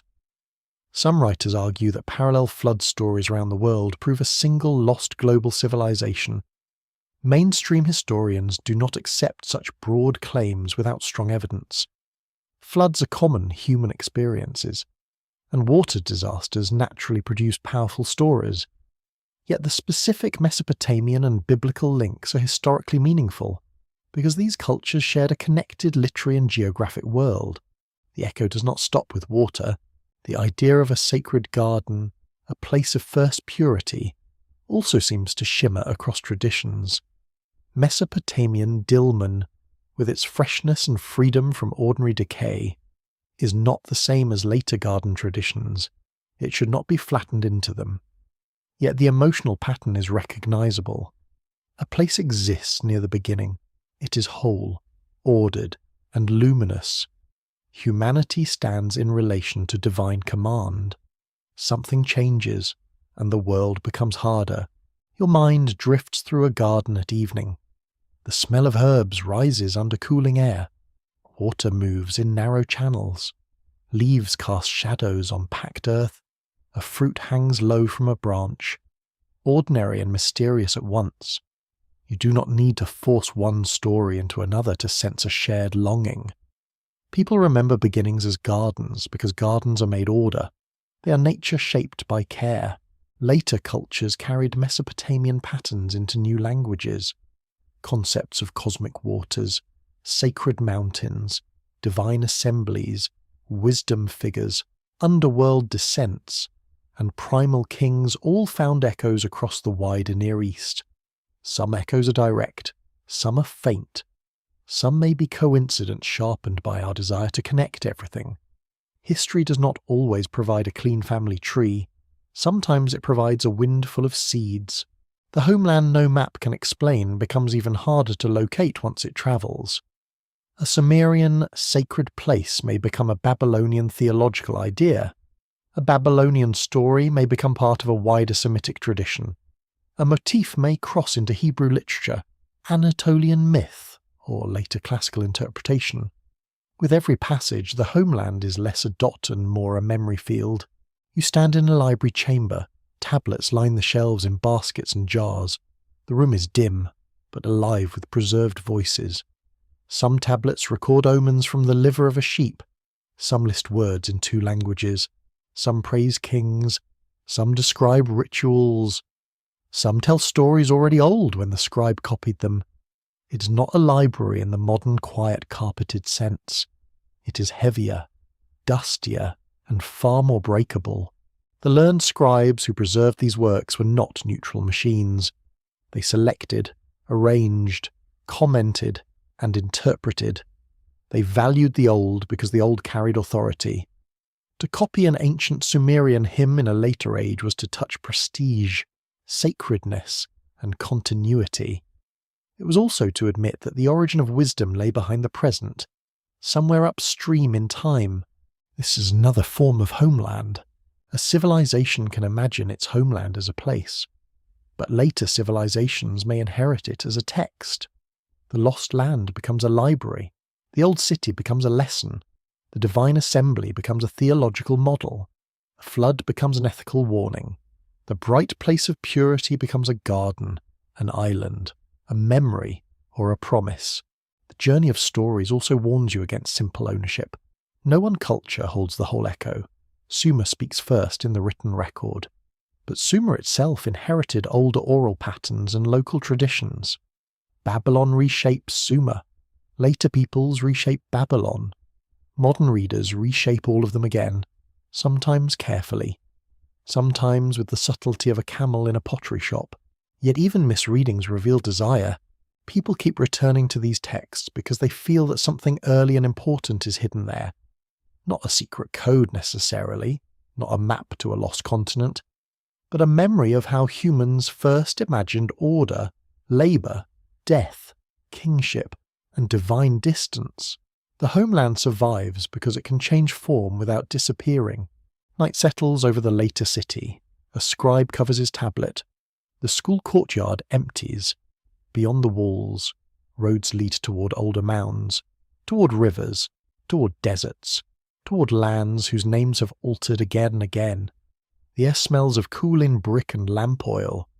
A final voice recites a line from an older tongue, then falls silent. The echo continues without sound. It passes from clay into parchment, from temple into scripture, from myth into commentary, from ancient singer into modern listener. Each age hears what it can bear. Each age loses something. Each age preserves something by accident. The homeland remains unfixed because it has become part of many memories. It is no longer only a Sumerian question. It has moved through Babylonian scholarship, biblical imagination, and the wider human hunger for beginnings. Its borders have dissolved, but its pressure remains. Her name changes. A flood returns. A garden glows in another language. And somewhere under all these echoes, the first clay voice is still breathing. The modern search for Sumer begins in dust, but it does not remain there. It moves into libraries, museum storerooms, university offices, popular books, late-night documentaries, and the restless corners of the internet. The tablets are ancient, but the arguments around them are wonderfully modern. Everyone wants the clay to confess something. Scholars want grammar, context, and caution. Mystics want revelation. Fringe theorists want engines in the heavens. The tablets are with impressive dignity. Continue being broken clay. You stand in a museum room where glass cases glow softly under controlled light. Behind the glass lies a tablet the size of a small loaf. Its surface is covered with wedge-shaped signs, each one still holding the pressure of a reed stylus. Visitors pass by slowly. Some glance for a moment and move on. Others lean closer, drawn by the feeling that these marks belong to the first sentences of the human world. The room smells faintly of polished floor, old wood, and quiet air. A guard shifts his weight near the doorway. A child asks whether the tablet is a treasure map. In a sense, the child is not entirely wrong, which is annoying for every adult who prefers tidy categories. It is not a treasure map to gold, but it is a map into how memory survives. Records confirm that the decipherment and study of cuneiform depended on generations of scholars comparing inscriptions, royal texts, lexical lists, and bilingual materials. Major collections in the British Museum, the Louvre, the University of Pennsylvania Museum, and other institutions preserve thousands of Mesopotamian tablets. Research at universities such as Chicago, Oxford, Yale, and Harvard has helped build the modern discipline of Assyriology. This field is careful, technical, and often less dramatic than the myths it studies. That caution matters. A damaged line cannot be forced to say whatever the reader desires. A sign may have several values. A divine name may be restored differently depending on context. A place name may be uncertain. A myth may survive in copies centuries younger than the tradition it preserves. The professional scholar learns to move slowly, because ancient texts punish impatience. You imagine a researcher at a desk under a green-shaded lamp. Around her lie photographs, hand copies, dictionaries, old publications, and notes written in a careful hand. She checks one sign against another version from another site. She pauses, frowns, and changes a question mark to a bracket. This is not glamorous work, at least not in the shouting sense. It is the glamour of patience, which rarely gets invited to parties. Yet outside that careful room, other readings multiply. The Sumerian Homeland becomes a mirror for modern desire. Some readers see evidence of lost continents, others see ancient astronauts, genetic engineering, or messages from vanished masters. Some link the gods to planets, stargates, hidden technologies, or prehistoric empires drowned beneath rising seas. These ideas often move faster than evidence, partly because they offer a thrilling simplicity. The clay becomes a locked box, and every mystery becomes a key. A quirky fringe tidbit that refuses to retire is the idea that the Sumerians openly described beings from another planet, who created humans as workers. Mainstream Assyriologists reject that reading, because it depends on selective translation, anachronistic assumptions, and ignoring the religious language of the texts. Still, its popularity tells you something important. Modern people feel unsettled by how advanced and strange early civilization appears. Rather than accept human antiquity as complex, they sometimes outsource wonder to the stars. That may be unnecessary. Human beings are strange enough, among scholars. Debate continues over how to address popular misreadings without draining the genuine mystery from the material. Some argue for firm correction, emphasizing philology, archaeology, and historical method. Others worry the dismissive tones push curious listeners toward louder fringe voices. A wiser approach may hold two truths together. The wildest claims are not supported, yet the ancient texts really are mysterious, layered, and difficult. You walk from the museum gallery into the archive behind it. The air changes. It becomes cooler, more still, more private. Drawers hold fragments sorted by site, period, and catalogue number. Some pieces are so small that they carry only 2 or 3 signs. Others preserve long passages, though never as cleanly as anyone would like. Each fragment has passed through hands, wars, markets, excavations, shipments, studies, and silence. Here the ethical questions also begin. Many tablets reach museums through colonial-era excavations, unequal political conditions, looting or antiquities markets. Modern research increasingly asks how objects were acquired, who has the right to study them, and how cultural heritage should be protected. This is a mainstream historical concern, not a side note. The story of Sumerian texts is also the story of modern power, empire, preservation, and loss. That should make the room feel heavier. You look at the tablet again and remember that it was once part of a living landscape. It was not born inside a glass case.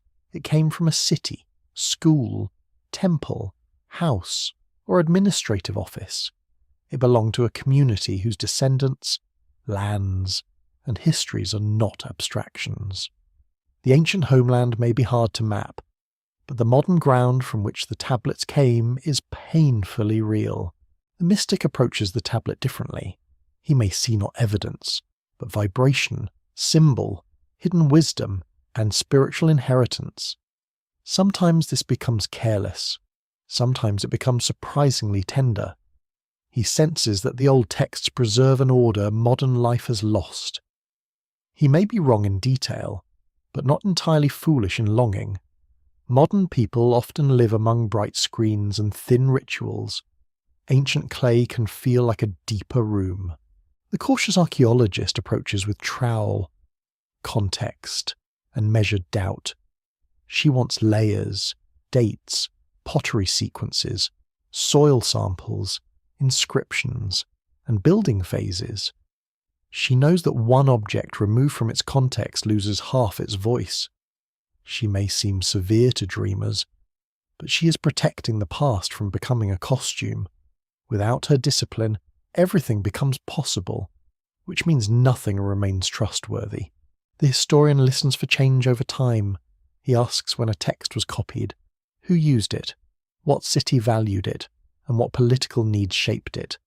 He knows that myths are not frozen crystals. They are living traditions, revised by scribes and communities. A homeland described in one period may carry meanings added by another. The ancient voice is never simple, because it has been echoed through many mouths. Then there is you, standing between them. You are not required to choose boredom or fantasy.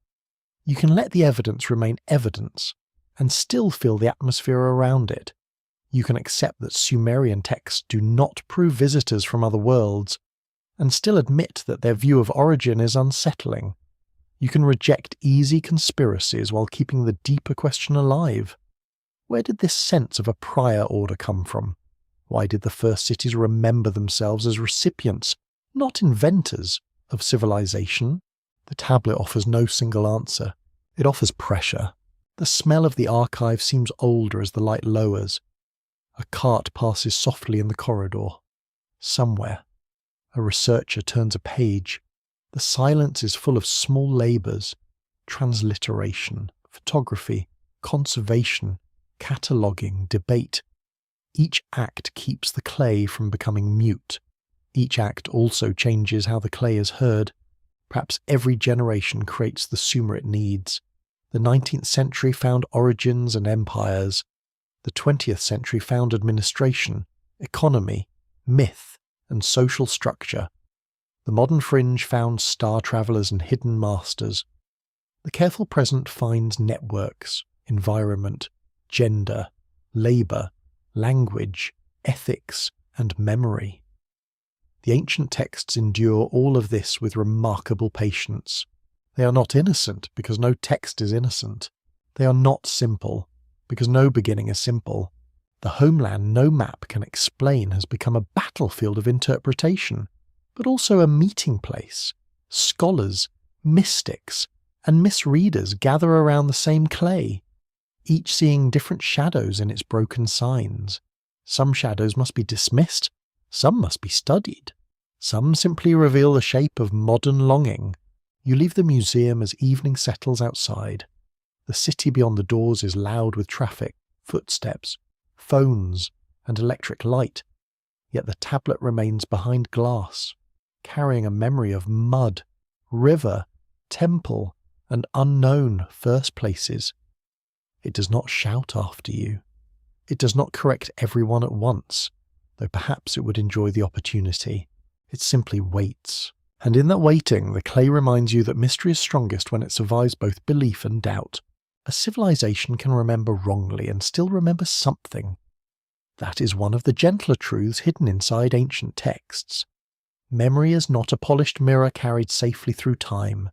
It is clay left in weather, reshaped by hands, cracked by heat, pressed again with newer signs. What survives may be distorted, but distortion does not always mean invention. Sometimes it is the mark left by distance. You find yourself in the space between event and story. It is a strange place, neither fully historical nor fully imaginary. A storm becomes a flood, a migration becomes an exile from a shining land. A trade route becomes a road of gods. A political conquest becomes the descent of kingship. A lost marsh settlement becomes a first city of the world. Human memory does not lie in a simple way. It transforms pain into pattern. The scent around you is evening dust, warm wool, and the faint bitterness of smoke from a cooking fire. People sit near a doorway while an older voice speaks. The listeners do not interrupt. Children lean against their mothers. A young man stares into the fading light, pretending not to be moved. The story has been told many times, but repetition gives it weight. Each telling smooths one edge and deepens another. Records confirm that oral traditions often shape written literature before scribes preserve them in formal versions. Studies of ancient societies at universities such as Harvard, Stanford, and Oxford have emphasized that myths can carry traces of environmental change, migration, political memory, and social trauma without functioning as literal reports. The mainstream fact is sober. Ancient stories may preserve memory, but they preserve it through symbolic form. This is where Sumer becomes fascinating. The texts do not simply say, people once moved, rivers shifted, cities flooded, and kings justified themselves through old claims. That would be useful, but not very mythic. Instead, they tell of divine decisions, sacred lands, enormous rains, cosmic waters, and origins before ordinary time. A modern historian must ask what human experiences may lie under those images, without tearing away the poetry that lets them survive.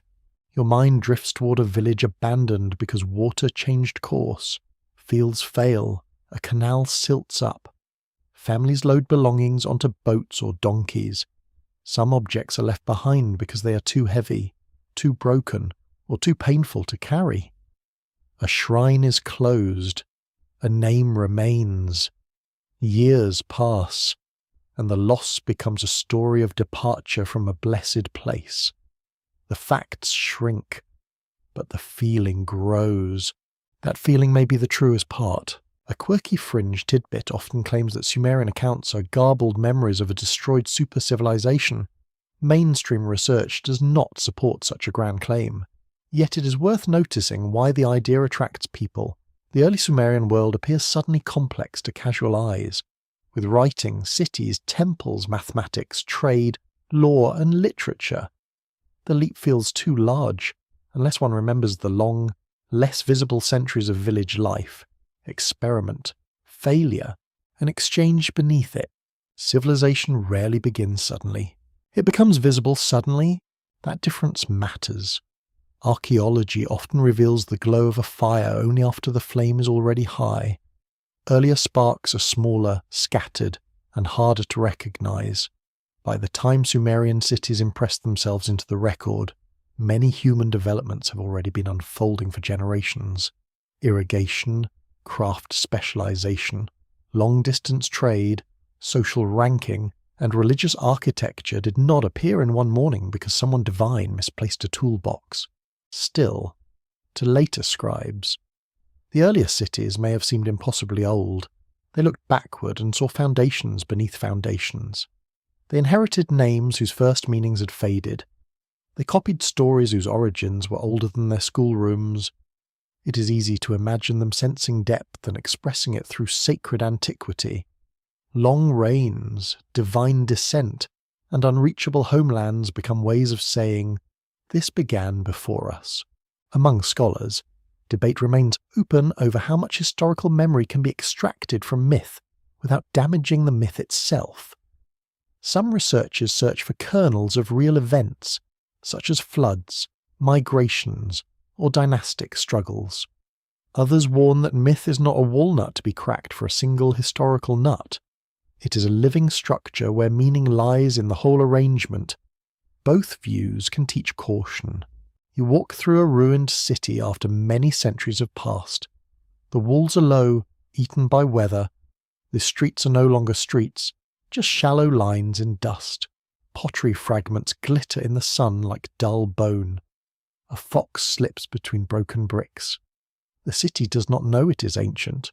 It is simply no longer being repaired. Now imagine later people finding this mound. They know a name from songs. They know a god once dwelled there. They know kingship passed through it, or so the old line says. The ruined place becomes evidence and symbol together. Its silence confirms greatness, because only great things leave such haunting absences. This is how archaeology and memory begin their uneasy partnership. Memory also compresses time. Events separated by centuries can become neighbours in legend. Different floods become one flood. Several migrations become one departure. Many old rulers become a line of ancient kings.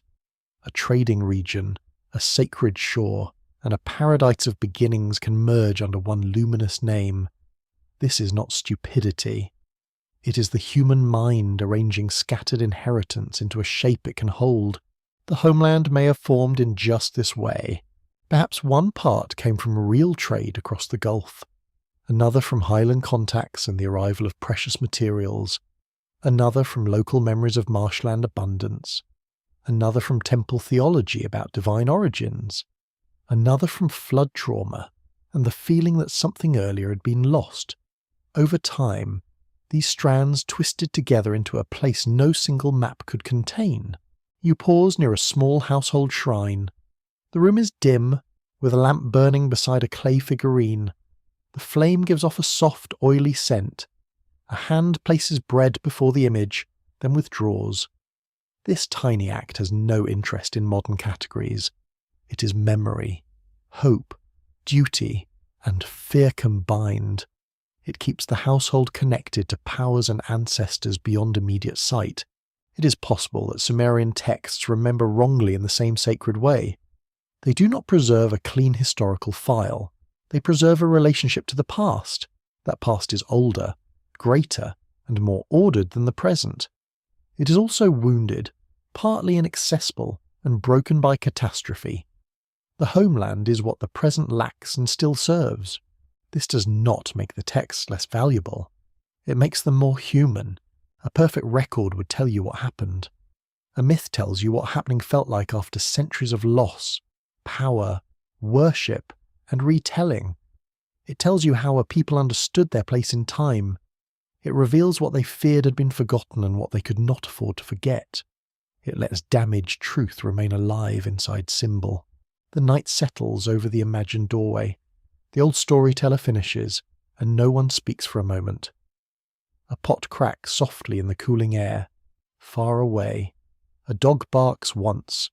The children will remember fragments, not the whole tale. Later, they will tell it differently. Some detail will vanish. Another will shine. The story will be less accurate and more enduring. Perhaps that is how the ancient homeland survived. Not as a road, not as a coastline, not as a mountain valley waiting politely for discovery.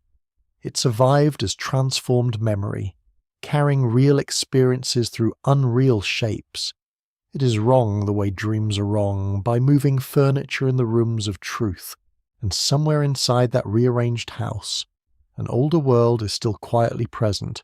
The homeland begins to move inward, quietly, almost without permission. It no longer waits only beyond the gulf, above the temple, beneath the earth, or behind the flood. It settles inside the human mind, where memory, longing, fear, and sacred pattern become almost impossible to separate. A place may be lost outside you, but it can also remain awake within you, shaping how you understand every field, every star, every silence. You sit in the darkness of a small room while the city sleeps. A lamp burns near the wall, its flame low and gold. The air smells of warm oil, reed matting, and old dust. Outside, the faint sound of water slips through a canal. Somewhere in the distance, a night bird cries once, then the quiet returns with slow confidence. This is where the question becomes deeply human. Ancient Sumerian texts do not only describe places, they describe relationships to places. A sacred land is pure because human life feels impure. A first city matters because later cities feel unstable. A divine counsel matters because earthly decisions seem uncertain. A flood matters because memory knows how easily order breaks. The unreachable homeland may be less a single location and more a shape created by absence. Records from Mesopotamian literature confirm that places in myth often carry moral, cosmic, and emotional meaning. Scholars at institutions such as Harvard, Oxford, and Chicago have studied how ancient sacred geography joins landscape with ritual, political memory, and religious imagination. The mainstream fact is simple, yet powerful. Ancient people did not map space only by distance. They mapped it by meaning. You can feel that even now. A childhood house may be gone, yet it remains larger inside memory than it ever was in wood and stone. A river crossed once in youth may become the river of all departures. A city left behind may turn into a golden origin, though its streets were probably muddy, noisy, and full of someone complaining about prices. Memory is not a surveyor, it is a priest with unreliable candles. The Sumerian homeland may live in that kind of inner chamber. It is the place where things were believed to fit together before fracture. Gods had duties, cities had destinies, humans had roles, waters had sources, stars had measures, even death had gates. The system is severe, yes, but it offers coherence. To imagine a homeland is to imagine a world before confusion became ordinary. This does not mean the homeland is imaginary in a dismissive sense. Psychological truth is not empty. It can be stronger than geography. A mythic homeland may gather memories of real trade, migration, flood, language, and sacred tradition, then hold them inside a deeper emotional form. The result is not falsehood. It is meaning thickened by time. Your mind drifts toward a scribe copying a hymn late in the day. His hand aches. His tablet is still damp. A teacher has gone silent nearby, which may be approval or simply exhaustion. The signs he copies describe a place of brightness, order, and divine favour. Perhaps he has never seen anything like it. Perhaps no one has. Yet as he writes, the place becomes real in another way. It becomes repeatable. It becomes shared. A quirky fringe tidbit appears here in a softer form. Some modern mystics suggest that the Sumerian homeland is not a physical location at all, but a memory of a higher state of consciousness. Mainstream historians do not use that language, and ancient evidence does not require it. Yet the idea brushes against an important truth. Sacred places often describe inward conditions as much as outward ones. Purity, exile, descent, ascent, and return can happen inside human experience. That is why the texts endure.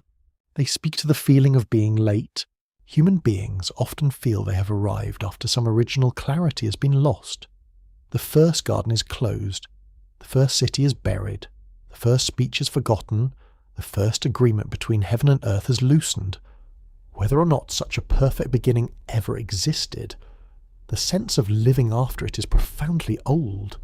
Sumerian literature gives that feeling clay, names, rivers, gods, and stars. Among scholars, debate continues over how far modern psychological interpretation should go when reading ancient myths. Some researchers warn that applying modern categories can distort historical meaning. Others argue that human emotions, memory, and symbolic thought provide necessary bridges into the ancient world. The careful path is neither cold nor careless. It listens to the texts as historical artifacts, while also admitting that human longing has recognizable patterns. You rise and walk through the sleeping city in imagination.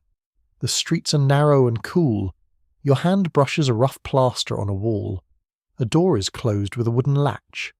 From inside a house comes the scent of herbs, sleeping bodies, and banked ash. Above the roofs, the stars continue their slow order. Beneath your feet, buried foundations hold older rooms. The city becomes a mind. The temple is memory. The canal is thought. The underworld is grief. The sky is measure. The palace is ambition. The household is fear and tenderness. The archive is everything that refuses to disappear. In such a city, the homeland is not outside the walls. It is the invisible pattern that makes the walls meaningful. Perhaps every civilization carries such a hidden map. It tells people where they came from, what broke, who they serve, what they fear, and what they hope might be restored. Modern people carry hidden maps too, though they pretend to be more reasonable. Progress, destiny, nation, nature, childhood, future, home. These are not clay tablets, but they guide footsteps just the same. The Sumerians placed their hidden map in stories of divine origin. They imagined a world where humanity was woven into a structure older than itself. That structure could feel comforting or oppressive, depending on where one stood. A temple official may see order. A canal labourer may see aching shoulders. A king may see legitimacy. A widow may see the silence of the lower realm. The same system holds them all, unequally, imperfectly, completely. This is the unsettling tenderness of the ancient texts. They do not place humanity at the centre, yet they make humanity necessary. People are late arrivals, made from clay, assigned labour, surrounded by powers, and destined for dust. Still, without human memory, the gods lose their songs. Without human hands, temples fall silent. Without human grief, the dead are forgotten. The small creature made for service becomes the keeper of meaning. The lamp in your room burns lower, the flame bends, straightens, then bends again. Its light trembles on the wall like a tiny city under wind. You think of all the lost places that survive only because someone named them. You think of lands that may have been real, then sacred, then symbolic, then misunderstood, then loved again by strangers. It is possible that the homeland no map can explain survives because it has entered the inner geography of humanity. It is the place people seek when the present feels broken. It is the order behind disorder, the first water beneath dryness, the bright shore behind labour, the council behind confusion, the buried foundation beneath every new wall. You do not need to find it on a map to be affected by it. The ancient scribes left signs in clay, but the deeper signs are inside the listener. A lost homeland asks why you long for origins at all. It asks why beginnings feel purer from a distance. It asks why humans keep building temples, stories, nations, families, and dreams around places they can never fully return to. Outside, the canal continues in darkness. The city breathes beneath stars and buried names. The lamp sinks towards sleep. Somewhere in the old clay, the homeland remains unresolved. Neither only place nor only dream, but something held between them. And in that quiet between, you begin to understand why no earthly map has ever been enough. The map remains unfinished, spread across the mind like a sheet of pale clay waiting for signs. Its rivers are drawn, but they move. Its cities are marked, but they sink into mounds. Its seas hold islands, but also rumours. Its mountains stand at the edge, carrying stone, timber, and old silence. Somewhere among these shapes, the Sumerian homeland continues to evade the final line. You stand at night on the southern plain, where the last warmth of the day still rises from the ground. The air smells of salt, reeds, ash, and distant water. Above you, the stars are clear and cold. Beneath you, buried bricks hold the weight of temples, houses, graves, aye, and forgotten rooms. Around you, the darkness is wide enough to feel ancient. Nothing here is empty. The clay has spoken, but never completely. It has named shining lands, first cities, divine councils, hidden waters, lower roads, and reigns that stretch beyond ordinary years. It has shown humanity entering a world already arranged, already ruled, already wounded by catastrophe and longing. The texts do not lead you toward one neat answer. They lead you through a system of echoes. Records confirm that Sumerian civilization left one of the earliest known written literatures, preserving myths, hymns, administrative records, king lists, and sacred traditions on clay tablets. Scholars from institutions such as Chicago, Oxford, Pennsylvania, and Yale continue to study these materials through language, archaeology, environmental history, and comparative religion. The firm historical fact remains extraordinary enough. One of the first written cultures imagined its origins as older, deeper, and stranger than itself. That alone is worth silence.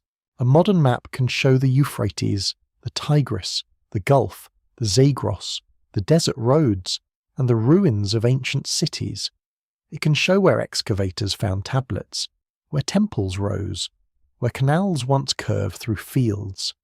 Yet the homeland described by Sumerian texts is not only a point, it is a relationship between place and firstness, between memory and loss, between divine order and human uncertainty.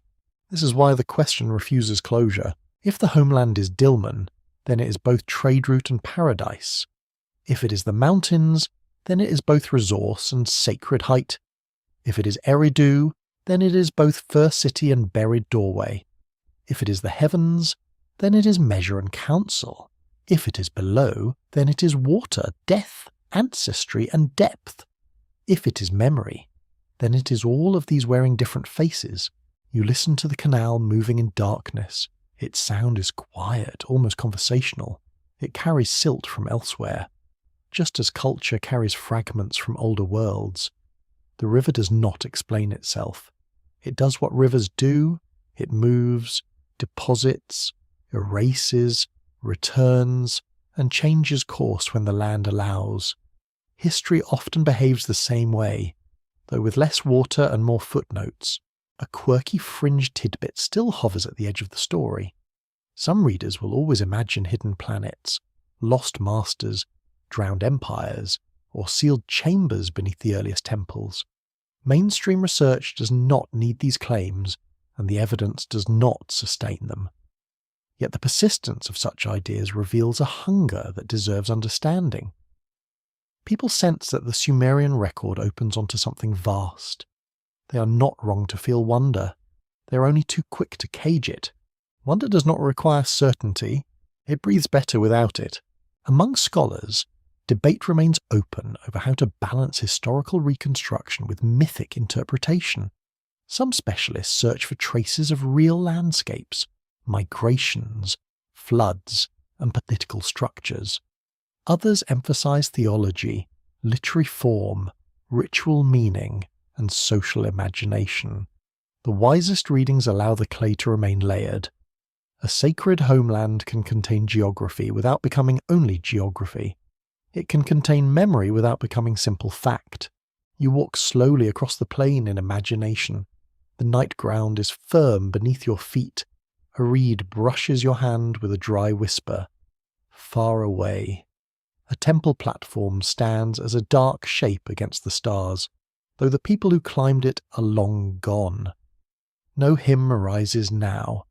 No offering smoke curls into the sky.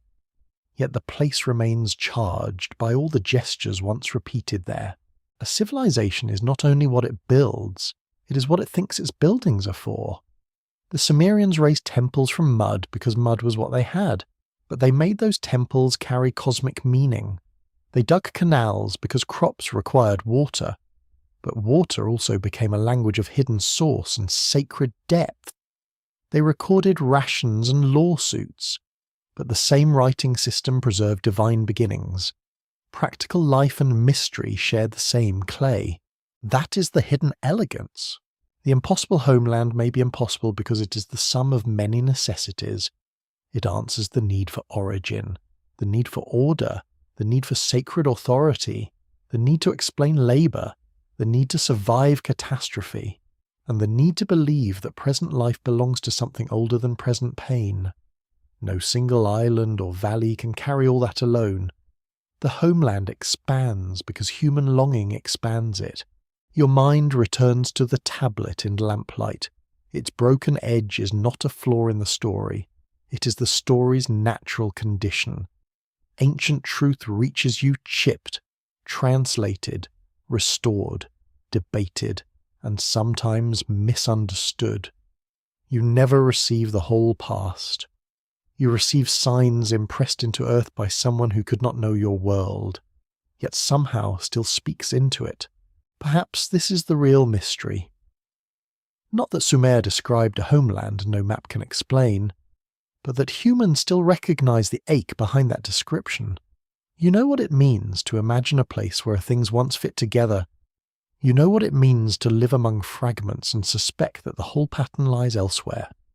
The Sumerians gave that feeling gods, cities, waters, and stars. Modern people give it other names. The result is not an answer.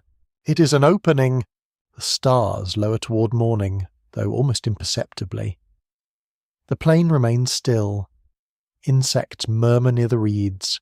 Somewhere beyond sight, the river carries another small portion of mountain dust toward the fields. The world continues its ancient habit of becoming itself from elsewhere. You no longer need the homeland to be one location. It may have been a place, several places, a sacred direction, a lost ecological memory, a ritual model, a celestial order, an underworld depth, and an inward longing. It may have changed every time a scribe copied it, every time a singer recited it, every time a city fell and another claimed the older destiny. The map is unfinished because the story is unfinished, and perhaps, in the long quiet of night, that is the most honest ending the tablets can offer. The clay does not close the road. It leaves the sign half visible, the shoreline misted, the temple stair rising into darkness. It lets you drift beside the rivers with no final border drawn. The homeland remains just beyond the lamp, and perhaps the story is not yet complete. Now the night softens around you, and the ancient plain begins to loosen its hold. The cities of mud brick grow quieter in the mind. Their walls settle back into earth. Their canals become silver threads, and their temples darken into gentle shapes beneath the stars. No answer needs to arrive now. No map must be finished before sleep. You can leave the tablets resting where they are, numbered, broken, patient, and safe within the dim rooms of memory. You can let the old scribes lower their reed pens. You can let the workers return from the canal. Let the priests close the sanctuary doors. Let the King List fall silent. Let the flood water recede into dream. The rivers continue without asking to be understood. The stars continue without asking to be named. Beneath the ground, old foundations hold their cool silence, and beneath those foundations, deeper still, the hidden waters move through darkness with slow and tender certainty. Perhaps the homeland was never meant to be captured. Perhaps it was meant to guide the imagination gently outward, then inward, until the listener felt the vastness of time without fear. You have walked through dust, water, clay, night, and memory. You have stood where ancient people placed their questions and called them sacred. Now those questions may rest. The lamp grows smaller. The plain becomes soft. The tablets no longer press for meaning. They simply exist, like stones beside a sleeping river.